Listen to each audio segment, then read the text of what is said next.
ನಮಸ್ಕಾರ ವೀಕ್ಷಕರೇ, hello doctor ವಿಶೇಷ ಕಾರ್ಯಕ್ರಮಕ್ಕೆ ತಮ್ಮೆಲ್ಲರಿಗೂ ಕೂಡ ಆತ್ಮೀಯವಾದಂಥ ಸ್ವಾಗತ. ದಿನನಿತ್ಯ ಮನುಷ್ಯನ ಆರೋಗ್ಯದಲ್ಲಿ ಏರುಪೇರುಗಳಾಗ್ತಾ ಇರುತ್ತೆ. ಒಂದಲ್ಲ ಒಂದು ರೀತಿಯಾದಂಥ ಆರೋಗ್ಯದ ತೊಂದರೆಗಳನ್ನು ನಾವು ದಿನನಿತ್ಯ ನೋಡ್ತಾ ಇರ್ತೀವಿ, ಅಥವಾ ಆ ಆರೋಗ್ಯ ಸಮಸ್ಯೆಯಿಂದ ಬಳಲುತ್ತಿದ್ದವರ ಒಂದಷ್ಟು ಎಕ್ಸ್ಪೀರಿಯನ್ಸ್ಗಳನ್ನು ಕೇಳ್ತಾ ಇರ್ತೀವಿ. ಜೊತೆಗೆ ಯಾವ ರೀತಿಯಾದಂಥ ಚಿಕಿತ್ಸೆ ಅದಕ್ಕೆ ಸೂಕ್ತವಾಗಿ ಲಭ್ಯವಾಗುತ್ತೆ ಅನ್ನೋದರ ಕುರಿತಾಗಿ ಕೂಡ ವಿಮರ್ಶೆಗಳು, ಚರ್ಚೆಗಳು, ಜಾಗೃತಿ ಕಾರ್ಯಕ್ರಮಗಳು ಕೂಡ ಆಗ್ತಾನೆ ಬರ್ತಾ ಇರುತ್ತೆ.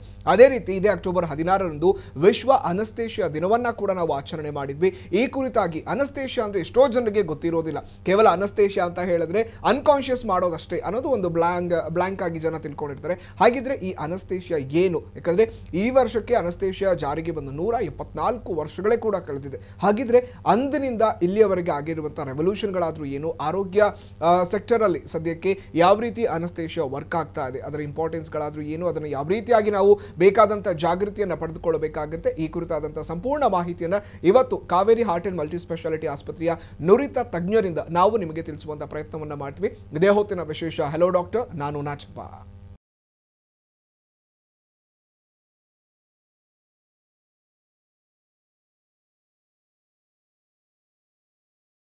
ಈಗಾಗಲೇ ಕೂಡ ನಾನು ನಿಮಗೆ ತಿಳಿಸಿದ್ದೆ, Kaveri heart and multi speciality ಆಸ್ಪತ್ರೆ ಮೈಸೂರಿನ ಪ್ರತಿಷ್ಠಿತ ಆಸ್ಪತ್ರೆಗಳಲ್ಲೂ ಕೂಡ ಒಂದಾಗಿದೆ. ಹಾಗಿದ್ರೆ ಕೇವಲ ಒಂದು ವಿಚಾರಕ್ಕೆ ಅಂತಲ್ಲ, ನಿಮ್ಮಲ್ಲಿ ಯಾವುದೇ ರೀತಿಯಾದಂಥ ಆರೋಗ್ಯ ಸಮಸ್ಯೆಗಳಿದ್ರೂ ಕೂಡ ನೀವು ಕಾವೇರಿ ಹಾಸ್ಪಿಟಲ್ ಅನ್ನ ವಿಸಿಟ್ ಮಾಡಿದ್ರೆ ಖಂಡಿತ ನೀವು ಉತ್ತಮ ರೀತಿಯಾದಂಥ ಚಿಕಿತ್ಸೆನ ಪಡೆದುಕೊಳ್ಬಹುದು. ಹಾಗಿದ್ರೆ ಬನ್ನಿ, Kaveri heart and multi speciality ಆಸ್ಪತ್ರೆಯಲ್ಲಿ ಯಾವ ರೀತಿಯಾದಂಥ ಉತ್ತಮ ಚಿಕಿತ್ಸೆಗಳು ಲಭ್ಯವಿದೆ ನೋಡ್ಕೊ ಬರೋಣ. Kaveri heart and multi speciality ಆಸ್ಪತ್ರೆ ಕೈಗೆಟುಕುವ ದರದಲ್ಲಿ ಎಲ್ಲ ರೀತಿಯ ಚಿಕಿತ್ಸೆಗಳು ಇಲ್ಲಿ ಲಭ್ಯ.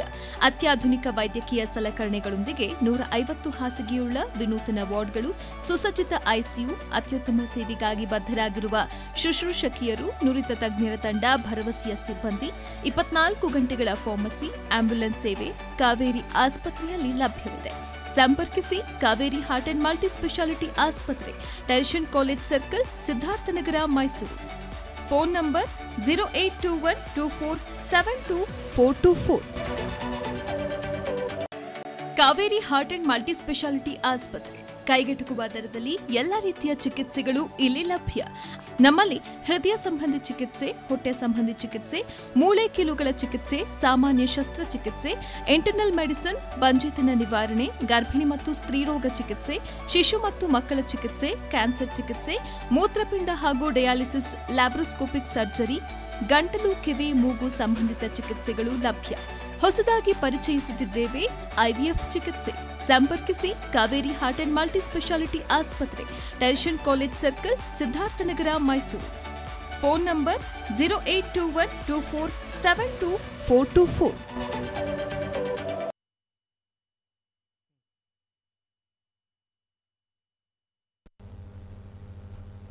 ಬನ್ನಿ, ಹಾಗಿದ್ರೆ ವೀಕ್ಷಕರೇ, Kaveri heart and multi speciality ಆಸ್ಪತ್ರೆ ಯಾವ ರೀತಿಯಾದಂಥ ಚಿಕಿತ್ಸೆಗಳು ಲಭ್ಯವಿದೆ ಅನ್ನೋದನ್ನು ತಿಳ್ಕೊಂಡು ಇವತ್ತಿನ ಕಾರ್ಯಕ್ರಮದಲ್ಲಿ ಆಗಮಿಸಿರುವಂತಹ ಮೂವರು ವೈದ್ಯರನ್ನ ಈಗ ಕಾರ್ಯಕ್ರಮಕ್ಕೆ ಸ್ವಾಗತಿಸೋಣ. Doctor Vaidyanathan R, secretary, Indian society of anaesthesiologist Mysuru, consultant anaesthesiologist and intensivist, Kaveri heart and multi speciality ಆಸ್ಪತ್ರೆ ಮೈಸೂರು. ಸರ್, ಕಾರ್ಯಕ್ರಮಕ್ಕೆ ಸ್ವಾಗತ. ಇನ್ನು doctor Dinesh J, EC member, Indian society of anaesthesiologist, professor, Mysuru medical college and KR hospital, Mysuru. Sir, ನಿಮಗೂ ಕೂಡ ಕಾರ್ಯಕ್ರಮಕ್ಕೆ ಸ್ವಾಗತ.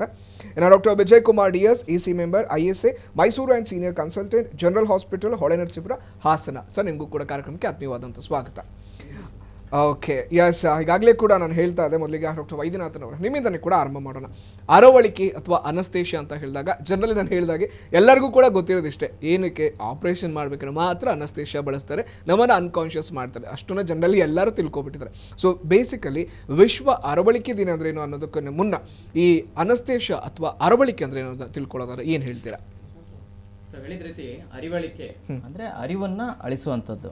So English ನಲ್ಲಿ ನಾವೇನಾದ್ರು ಹಾಗೆ ತರ್ಜುಮೆ ಮಾಡ್ಬೇಕಂತಂದ್ರೆ ಅನ್ಕಾನ್ಶಿಯಸ್ ಮಾಡುವಂಥದ್ದು. ಅಂದ್ರೆ ಅರಿವು, ಕಾನ್ಶಿಯಸ್ ಒಂದನೇ ಬಿಟ್ಟರೆ ನಾವು ಏನೆಲ್ಲ ಅರಿವುಗಳು, ನಮಗೆ ಶಬ್ದ ಕೇಳಿಸ್ಕೊಳ್ಳೋದಿರ್ಬೋದು, ನಮಗೆ ಮುಟ್ಟಿದ್ರೆ ಗೊತ್ತಾಗಂತ ಅರಿವಾಗ್ಬೋದು, ಅಥವಾ ಮುಟ್ಟಿದ್ರೆ ಪೈನ್ ಆಗಂತ ಅರಿವಾಗ್ಬೋದು, ಈ ಎಲ್ಲ ಅರಿವನ್ನ ಅಳಿಸೋದಂತ ನಾವು ಅರಿವಳಿಕೆ ಅಂತ ಹೇಳ್ತೀವಿ. That is anaesthesia. ಅನಸ್ತೇಷಿಯಾ ಅಂದ್ರೆ ಕನ್ನಡ ತರ್ಜುಮೆ ಅರಿವಳಿಕೆ ಅಂತ ಆಗ್ತದೆ. ಅಂದ್ರೆ ಸಂವೇದನೆ ಇಲ್ಲದಂತೆ ಮಾಡುವಂಥದ್ದಾಗುತ್ತೆ ಅಂತ ಹೇಳ್ತೀವಿ. ಓಕೆ, ಹಾಗಿದ್ರೆ ವಿಶ್ವ ಅರವಳಿಕೆ ದಿನವನ್ನು ಯಾಕಾಗಿ ಆರಂಭ ಮಾಡಲಾಯಿತು ಅಥವಾ ಹೇಗೆ ಅದರ ಒಂದು ಹಿಸ್ಟ್ರಿನ ನೋಡೋದಾದ್ರೆ ವಿಶ್ವ ಅರವಳಿಕೆ ದಿನ ಅಂದ್ರೆ ಏನು? ಬಹಳ ಕುತೂಹಲಕಾರಿ ಅಂತ ಅನ್ಸ್ಬೋದು ತಮಗೆ. ಇತ್ತೀಚೆಗೆ ತಾವೇ ಹೇಳಿದ ರೀತಿ 125 ವರ್ಷದ ಕೆಳಗಡೆ ಶಸ್ತ್ರಚಿಕಿತ್ಸೆ ಮಾಡಬೇಕು ಅಥವಾ ಆಪರೇಷನ್ ಅನ್ನು ಮಾಡಬೇಕು ಅಂತ ಹೇಳಿದ್ರೆ 4 ಜನ ಕೈ ಕಾಲು ಎಲ್ಲ ಕಟ್ಟಾಕೊಂಡು ಪೇಷಂಟ್ ಕೂಗಾಡಿ ಅರ್ಚಾಡೋವರೆಗೂ ಕೈಯಲ್ಲಿ ಏನೋ ಒಂದು ಕತ್ತರಿಸುವಂಥದ್ದು, ಕಾಲಲ್ಲಿ ಏನೋ ಒಂದು ಕತ್ತರಿಸುವಂಥದ್ದು, ಅಥವಾ ಅವ್ರ ಪೈನ್ ಎಷ್ಟು ಮಟ್ಟಿಗೆ ಪೈನ್ ಇರುತ್ತೆ ಅಂದ್ರೆ ಸರ್ಜನ್ಸ್ ಸೂಪರ್ ಫಾಸ್ಟ್ ಇರ್ತಾ ಇದ್ರಂತೆ ಅವಾಗ. ಯಾಕಂದ್ರೆ ಪೈನ್ ಟಾಲರೇಟ್ ಮಾಡಿ ಆಗಸ್ಟಲ್ಲಿ ಸರ್ಜರಿ ಮಾಡಿ ಬರ್ಬೇಕಂತೆ. ಸೊ ಪೈನ್ ಇಲ್ಲದೆ ಸರ್ಜರಿ ಮಾಡಬಹುದು, ಪ್ರೊಸೀಜರ್ ಮಾಡಬಹುದು ಅನ್ನೋ ಕಾನ್ಸೆಪ್ಟ್ಸೇ ಇರಲಿಲ್ಲ. ಸೊ ಕೈಕಾಲು ಹಿಡ್ಕೋಬೇಕಿತ್ತು ಅಥವಾ ಏನೋ ರಸಗಳು ಹಿಂಡಿ ಏನೋ ಒಂದು ಮಾಡಿ ಅವ್ರಿಗೆ ನಿದ್ದೆ ಬರ್ಸಂಗೆ ಮಾಡಿ ಕಷ್ಟಪಟ್ಟು ಫಟಾಫಟ್ ಸರ್ಜರಿ ಮಾಡಬೇಕಿತ್ತು. 175 ವರ್ಷದ ಕೆಳಗಡೆ ಮೆಸಚ್ಯೂಸೆಟ್ಸ್ ಜನರಲ್ ಹಾಸ್ಪಿಟಲ್ನಲ್ಲಿ ಅಮೆರಿಕಾದಲ್ಲಿ ಪ್ರಥಮ ಬಾರಿಗೆ, ವಿಶ್ವಾದ್ಯಂತ ಪ್ರಥಮ ಬಾರಿಗೆ ನೋವಿಲ್ಲದೆ ಶಸ್ತ್ರಚಿಕಿತ್ಸೆ ಮಾಡಬಹುದು, ನೋವಿಲ್ಲದೆ ಆಪರೇಷನ್ ಮಾಡಬಹುದು ಅಂತ ತೋರಿಸ್ಕೊಟ್ಟ ದಿನ ಅಕ್ಟೋಬರ್ 16, 1846. ಸೊ ಪ್ರತಿ ವರ್ಷ ಅದೇ ದಿನದ ಸ್ಮರಣೆಯಲ್ಲಿ ನಾವು ವರ್ಲ್ಡ್ ಅನಸ್ಥೀಶಿಯಾ ಡೇ ಅಥವಾ ವಿಶ್ವ ಅರಿವಳಿಕೆ ಆವಿಷ್ಕಾರ ದಿನ ಅಂತ ಆಚರಿಸ್ತೀವಿ.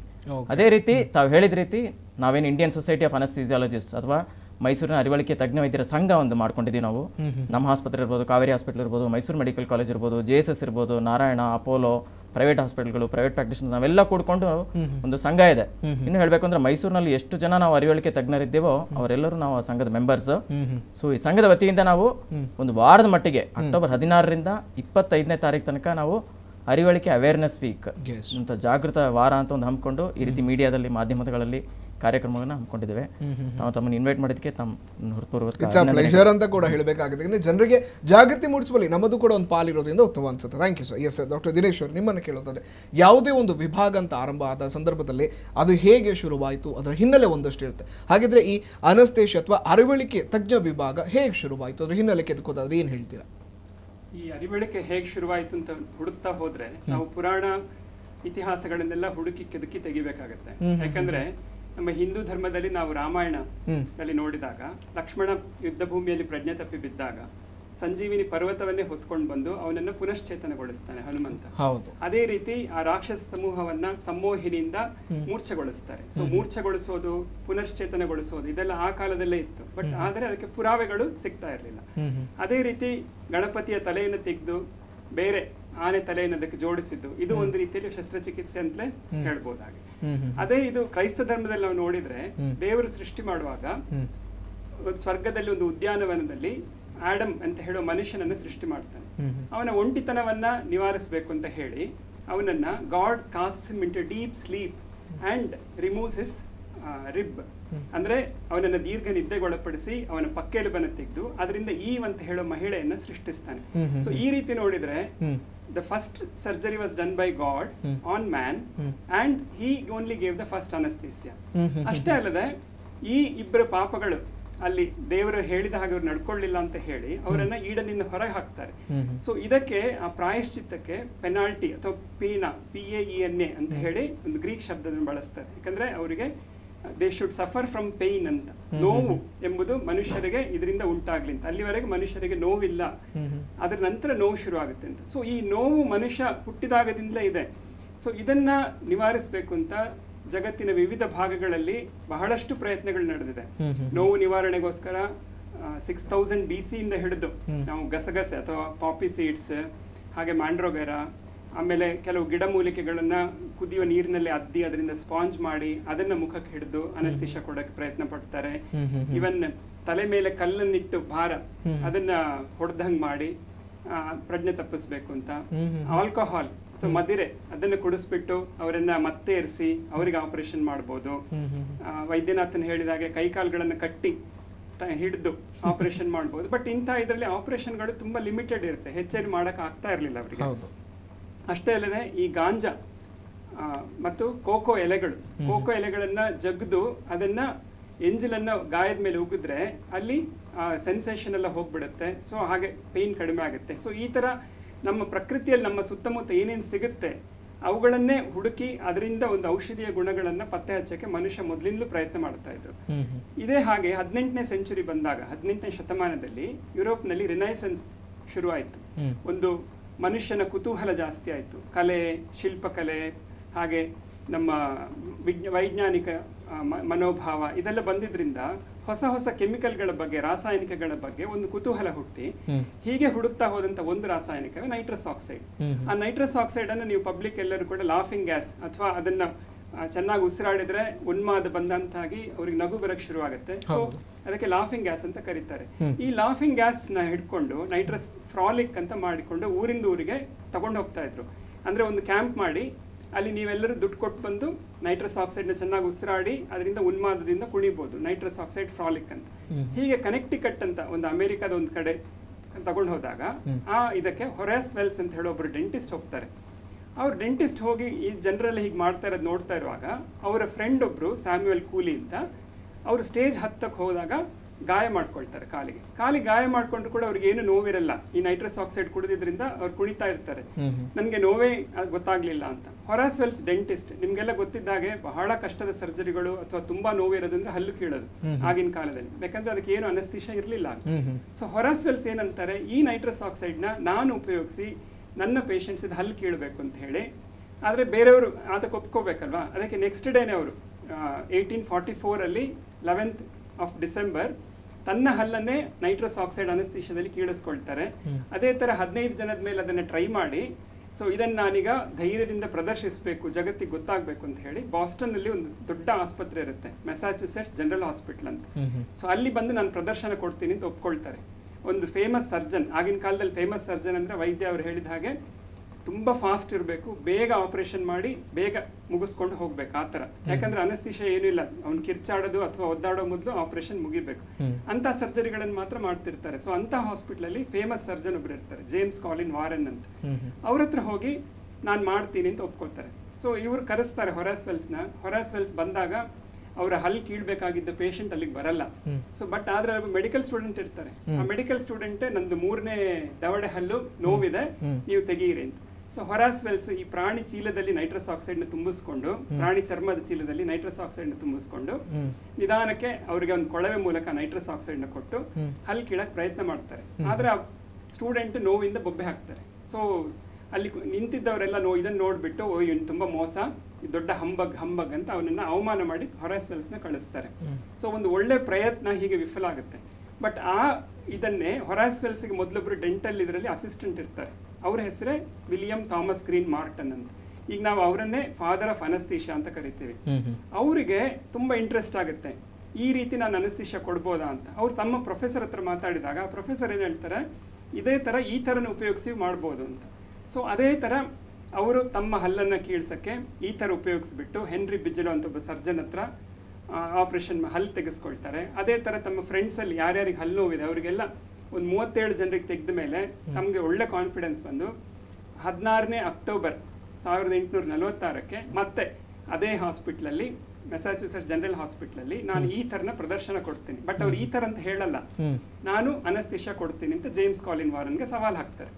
ಸೊ ಆ ದಿನ ಒಂದು ಪೇಷಂಟ್ ಬರುತ್ತೆ, ಗಿಲ್ಬರ್ಟ್ ಆಬರ್ಟ್ ಅಂತ. ಆ ಪೇಷಂಟ್ಗೆ ದವಡೆ ಹತ್ರ ಒಂದು ಗಡ್ಡೆ ಇರುತ್ತೆ. ಸೊ ಅದನ್ನ ತೆಗಿಬೇಕು ಅಂತ ಪೇಷಂಟ್ ಬಂದಾಗಿರುತ್ತೆ, ಸರ್ಜನ್ ಬಂದಾಗಿರುತ್ತೆ, ಅನಸ್ಥೆಟಿಸ್ಟೇ ಬಂದಿರಲ್ಲ, ಅಂದ್ರೆ ಈ ಮಾರ್ಟನ್ ಬಂದಿರಲ್ಲ. ಮಾರ್ಟನ್ ಬಂದಿಲ್ಲದಿದ್ರೆ ಈಗ ನಾನು ಹಾಗೆ ಕುಯ್ದು ಹಾಕ್ಬಿಡ್ತೀನಿ ಅಂತ ಸರ್ಜನ್ ಅಷ್ಟು ಕಾನ್ಫಿಡೆನ್ಸ್ ಅವ್ರಿಗೆ, ನಾನು ಕುಯ್ದು ಹಾಕ್ಬಿಡ್ತೀನಿ ಅಂತ. ಸೊ ಕುಯ್ತೀನಿ ಅಂತ ಅವ್ರು ಹೊರಟಿರ್ತಾರೆ. ಅಷ್ಟು ಇವ್ರು ಯಾಕೆ ಲೇಟ್ ಆಗಿರುತ್ತೆ ಅಂದ್ರೆ, ನಾನು ಇದನ್ನ ಈ ತರ ಅಂತ ಹೇಳ್ಬಿಟ್ಟು ನಾನು ಇದನ್ನ ಪೇಟೆಂಟ್ ಮಾಡ್ಕೊಳಕ್ ಆಗಲ್ಲ ಅಂತ ಹೇಳ್ಬಿಟ್ಟು ಅದನ್ನ ಒಂದು ಗ್ಲಾಸ್ ಬಾಟ್ಲಿಲಿ ಹಾಕಿ ಅದಕ್ಕೆ ಲೀಥಿಯಾನ್ ಅಂತ ಹೆಸರಿಟ್ಕೊಂಡು ತರ್ತಾರೆ. ಲೀಥಿಯಾನ್ ಅಂದ್ರೆ ಏನಂದ್ರೆ, ಈಗ ನಮ್ಮ ಹಿಂದೂ ಇದ್ರಲ್ಲಿ ನಾವೇನಂತೀವಿ, ಪ್ರೇತಾತ್ಮಗಳು ನರಕಕ್ಕೆ ಹೋಗ್ಬೇಕಂದ್ರೆ ವೈತರಣಿ ನದಿನ ದಾಟಿ ಹೋಗ್ಬೇಕು ಅಂತೀವಿ. ವೈತರಣಿ ನದಿನ ದಾಟಿದ್ರೆ ನಮ್ಮ ಮನಸ್ಸಲ್ಲಿ ಏನಿದೆ ಆ ಎಲ್ಲಾ ನೆನಪುಗಳು ಮಾಸಿ ಹೋಗಿ ಈ ಲೋಕದ ನೆನಪುಗಳು ಯಾವುದು ಅದು ಉಳಿಯಲ್ಲ ಅಂತ. ಸೊ ಅಂತ ನದಿಗೆ ನಾವು ವೈತರಣಿ ಅಂತೀವಿ, ಅವ್ರು ಲೀಥಿಯಾನ್ ಅಂತ ಇದೆ. ಸೊ ಆ ಶಬ್ದ ಹೆಸರನ್ನ ಈ ಕೆಮಿಕಲ್ ಕೊಡ್ತಾರೆ, ಅಂದ್ರೆ ಜನರಿಗೆ ಗೊತ್ತಾಗಬಾರ್ದು, ಇದನ್ನ ನಾನು ಪೇಟೆಂಟ್ ಮಾಡ್ಕೋಬೇಕು ಅಂತ. ಎಲ್ಲರಿಗೂ ಗೊತ್ತಿದ್ದ ಕೆಮಿಕಲ್ ಅನ್ನ ನಾನು ಉಪಯೋಗಿಸ್ತಿದ್ದೀನಿ ಅಂತ ಯಾರಿಗೂ ಗೊತ್ತಾಗಬಾರ್ದು ಅಂತ. ಸೊ ಇವ್ರು ಲೇಟ್ ಆಗಿ ಬರ್ತಾರೆ. ಬಂದಾಗ surgeon, doctor your patient is ready ಅಂತಾರೆ. ಇವ್ರು ಏನು ಕೇರ್ ಮಾಡಲ್ಲ, ಅವ್ರ ಪೇಷಂಟ್ ಹತ್ರ ಹೋಗಿ ಅವನಿಗೆ ನಿಧಾನವಾಗಿ ಮಾತಾಡಿಸಿ ಅವನ ಮುಖದ ಹತ್ರ ಈ ಥರನ ಹಿಡಿದು ಅವನಿಗೆ ಚೆನ್ನಾಗಿ ಉಸಿರಾಡ್ತಿದ್ದ ಹಾಗೆ ಅವನಿಗೆ ಪ್ರಜ್ಞೆ ತಪ್ಪುತ್ತೆ. ಸರ್ಜನ್ ಆಪರೇಷನ್ ಮಾಡ್ತಾರೆ. ಎಲ್ಲರಿಗೂ ಅವನಿಗೆ ಪೇಯ್ನ್ ಇಲ್ಲ, ಅವನು ಅಲ್ಗಾಡಿರಲ್ಲ ಅಂತ ನೋಡಿ ಖುಷಿ ಆಗುತ್ತೆ. ಆಗ ಸರ್ಜನ್ ಎಲ್ಲರನ್ನು ಉದ್ದೇಶಿಸಿ ಹೇಳ್ತಾರೆ, gentlemen, this is no humbug ಅಂತ. ಸೊ ಆಗ ಎಲ್ರಿಗೂ ಗೊತ್ತಾಗುತ್ತೆ ಈ ರೀತಿಯಲ್ಲಿ ನಾವು ಪ್ರಜ್ಞೆ ತಪ್ಪಿಸಿ ನೋವಿಲ್ಲದೆ ಒಂದು ಆಪರೇಷನ್ ಮಾಡ್ಬೋದು ಅಂತ. ಸೊ ಜಗತ್ತಿನ ಫಸ್ಟ್ ನೋವಿಲ್ಲದ ಆಪರೇಷನ್ ವಿತ್ ಅನಸ್ತೀಶಾ ಆಗಿದ್ದಂದ್ರೆ 16ನೇ ಅಕ್ಟೋಬರ್ 1846 ಬಾಸ್ಟನ್ನ ಮೆಸಾಚುಸೆಟ್ಸ್ ಜನರಲ್ ಹಾಸ್ಪಿಟಲ್ ಅಲ್ಲಿ. ಆ ಪ್ಲೇಸ್ ನಮ್ಗೆಲ್ಲರಿಗೂ ಒಂದು ಯಾತ್ರಾ ಸ್ಥಳ ಇದ್ದ ಹಾಗೆ. ಅದನ್ನ ಈಗ ಈಥರ್ ಡೋಮ್ ಅಂತ ಮಾಡಿ ಅದನ್ನೊಂದು ಪ್ರದರ್ಶನಕ್ಕೆ ಇಟ್ಟಿದ್ದಾರೆ. ಆ ಜಾಗ ನಿಜವಾಗಿಯೂ ಕೂಡ ಅದು ನಮಗೊಂದು ಪುಣ್ಯ ಸ್ಥಳ ಆಗಿದೆ. Okay, very nice doctor, thank you. ಅದರದ ಒಂದಷ್ಟು ಹಿನ್ನೆಲೆ ತಿಳಿಸಿದ್ದೆ. ಎಸ್ ಡಾಕ್ಟರ್ ವಿಜಯ್ ಕುಮಾರ್, ಒಂದು ಅರವಳಿಕೆ ವೈದ್ಯರು ಅಂತ ನಾವು ಯಾವುದೇ ಒಂದು ಡಿಪಾರ್ಟ್ಮೆಂಟ್ ತಜ್ಞ ವೈದ್ಯರು ಅಂತ ಇರ್ತಾರೆ. ಸೊ ಅರವಳಿಕೆಯ ತಜ್ಞರು ಹೇಗೆ ವರ್ಕ್ ಆಗ್ತಾರೆ, ರೋಲ್ ಹೇಗಿರುತ್ತೆ ಅಂದರೆ ಬೇಕಾದರೂ ಯಾರು ಬೇಕಾದ್ರೂ ಅನಸ್ತೇಷಿಯಾ ಕೊಡ್ಬೋದು. ಯಾಕಂದರೆ ಡಾಕ್ಟರ್ ಅಂದಾಗ ಸ್ಪೆಷಲಿಸ್ಟ್ ಅಂತ ಇರ್ತಾರೆ. ಸೊ ಇದಕ್ಕೂ ಕೂಡ ಯಾವ ರೀತಿ ಜನರಲ್ ಸ್ಪೆಷಲಿಸ್ಟ್ ಇರ್ತಾರೆ? ಅನಸ್ತಿಷಿಯಾನ ಯಾರು ಬೇಕಾದರೂ ಕೊಡೋದಕ್ಕೆ ಸಾಧ್ಯ ಇಲ್ಲ. ಓಕೆ. ಅವರು ಕ್ವಾಲಿಫೈಡ್ ಪರ್ಸನ್ಸ್ ಆಗಿರಬೇಕು. ಎಸ್ಪೆಷಲಿ ಅವರು MBBS ಮುಗಿಸಿ ನಂತರ MD ಅಥವಾ DNB ಅಥವಾ DA ಡಿಗ್ರಿಗಳನ್ನ ಮಾಡಿರ್ಬೇಕಾಗಿರುತ್ತೆ. ಅದಲ್ಲದೆ ಇದು ಸೂಪರ್ ಸ್ಪೆಷಾಲಿಟಿ ಫೆಲೋಶಿಪ್ಸ್ ಎಲ್ಲ ಇರುತ್ತೆ. ಇದರ ಫೆಲೋಶಿಪ್ಸ್ ಇನ್ ಪೀಡಿಯಾಟ್ರಿಕ್ ಅನಸ್ಥೀಷಿಯಾ, ಫೆಲೋಶಿಪ್ ಇನ್ ಕಾರ್ಡಿಯಾಕ್ ಅನಸ್ಥೀಷಿಯಾ ಆ ಥರ ಇರುತ್ತೆ. ಅದಲ್ಲದೆ ಸೂಪರ್ ಸ್ಪೆಷಾಲಿಟಿ ಅಂದ್ಬಿಟ್ಟು DM ಕಾರ್ಡಿಯಾಕ್ ಅನಸ್ಥೀಷಿಯಾ ಅಂತ ಇರುತ್ತೆ. ಅದ್ರ ಜೊತೆಗೆ ನ್ಯೂರೋ ಅನಸ್ಥೀಷಿಯಾ ಇವುಗಳೆಲ್ಲ ಇರ್ತಾರೆ. ಈಗ ಹೊಸದಾಗಿ ಟ್ರಾನ್ಸ್ಪ್ಲಾಂಟ್ಗಳು ನಡೀತಾ ಇರುತ್ತೆ. ಆದ್ರಿಂದ ಟ್ರಾನ್ಸ್ಪ್ಲಾಂಟ್ ಅನಸ್ಥೀಷಿಯಾದಲ್ಲೂ DM ಇರುತ್ತೆ, ಡಿಗ್ರಿಗಳು. ಇದನ್ನ ಮಾಡಿರೋರು ಕ್ವಾಲಿಫೈಡ್ ಆಗ್ಬೋದು. ಈ ಅನಸ್ಥೀಷಿಯಾಲಜಿಸ್ಟ್ಗಳಿಗೂ ಅನಸ್ಥೀಷಿಯಾ ಟೆಕ್ನಿಷಿಯನ್ಸ್ಗಳಿಗೂ ಡಿಫ್ರೆನ್ಸ್ ತಿಳ್ಕೊಬೇಕು ನಾವು. ಓಕೆ. ಅನಸ್ಥೀಷಿಯಾ ಟೆಕ್ನಿಷಿಯನ್ಸ್ ಅಂದ್ರೆ ಅವರು OT ಟೆಕ್ನಾಲಜಿ ಅಥವಾ ಅನಸ್ಥೀಷಿಯಾ ಟೆಕ್ನಾಲಜಿಲಿ ಪೋಸ್ಟ್ PUC ಒಂದು ಡಿಪ್ಲೊಮಾನೋ ಅಥವಾ BSc ಮಾಡಿರ್ತಾರೆ. ಅನಸ್ಥೀಷಿಯಾಲಜಿಸ್ಟ್ ಅಥವಾ ಅನಸ್ಥೆಟಿಸ್ಟ್ ಅಂದ್ರೆ ಅವರು ಡಾಕ್ಟರ್ಸ್. ಓಕೆ. ಅವರು MBBS ಆದ್ಮೇಲೆ MD, DNB ಅಥವಾ DA ಮಾಡಿರ್ತಾರೆ. ಈ OT technicians they cannot claim as ಅನಸ್ಥೀಷಿಯಾಲಜಿಸ್ಟ್.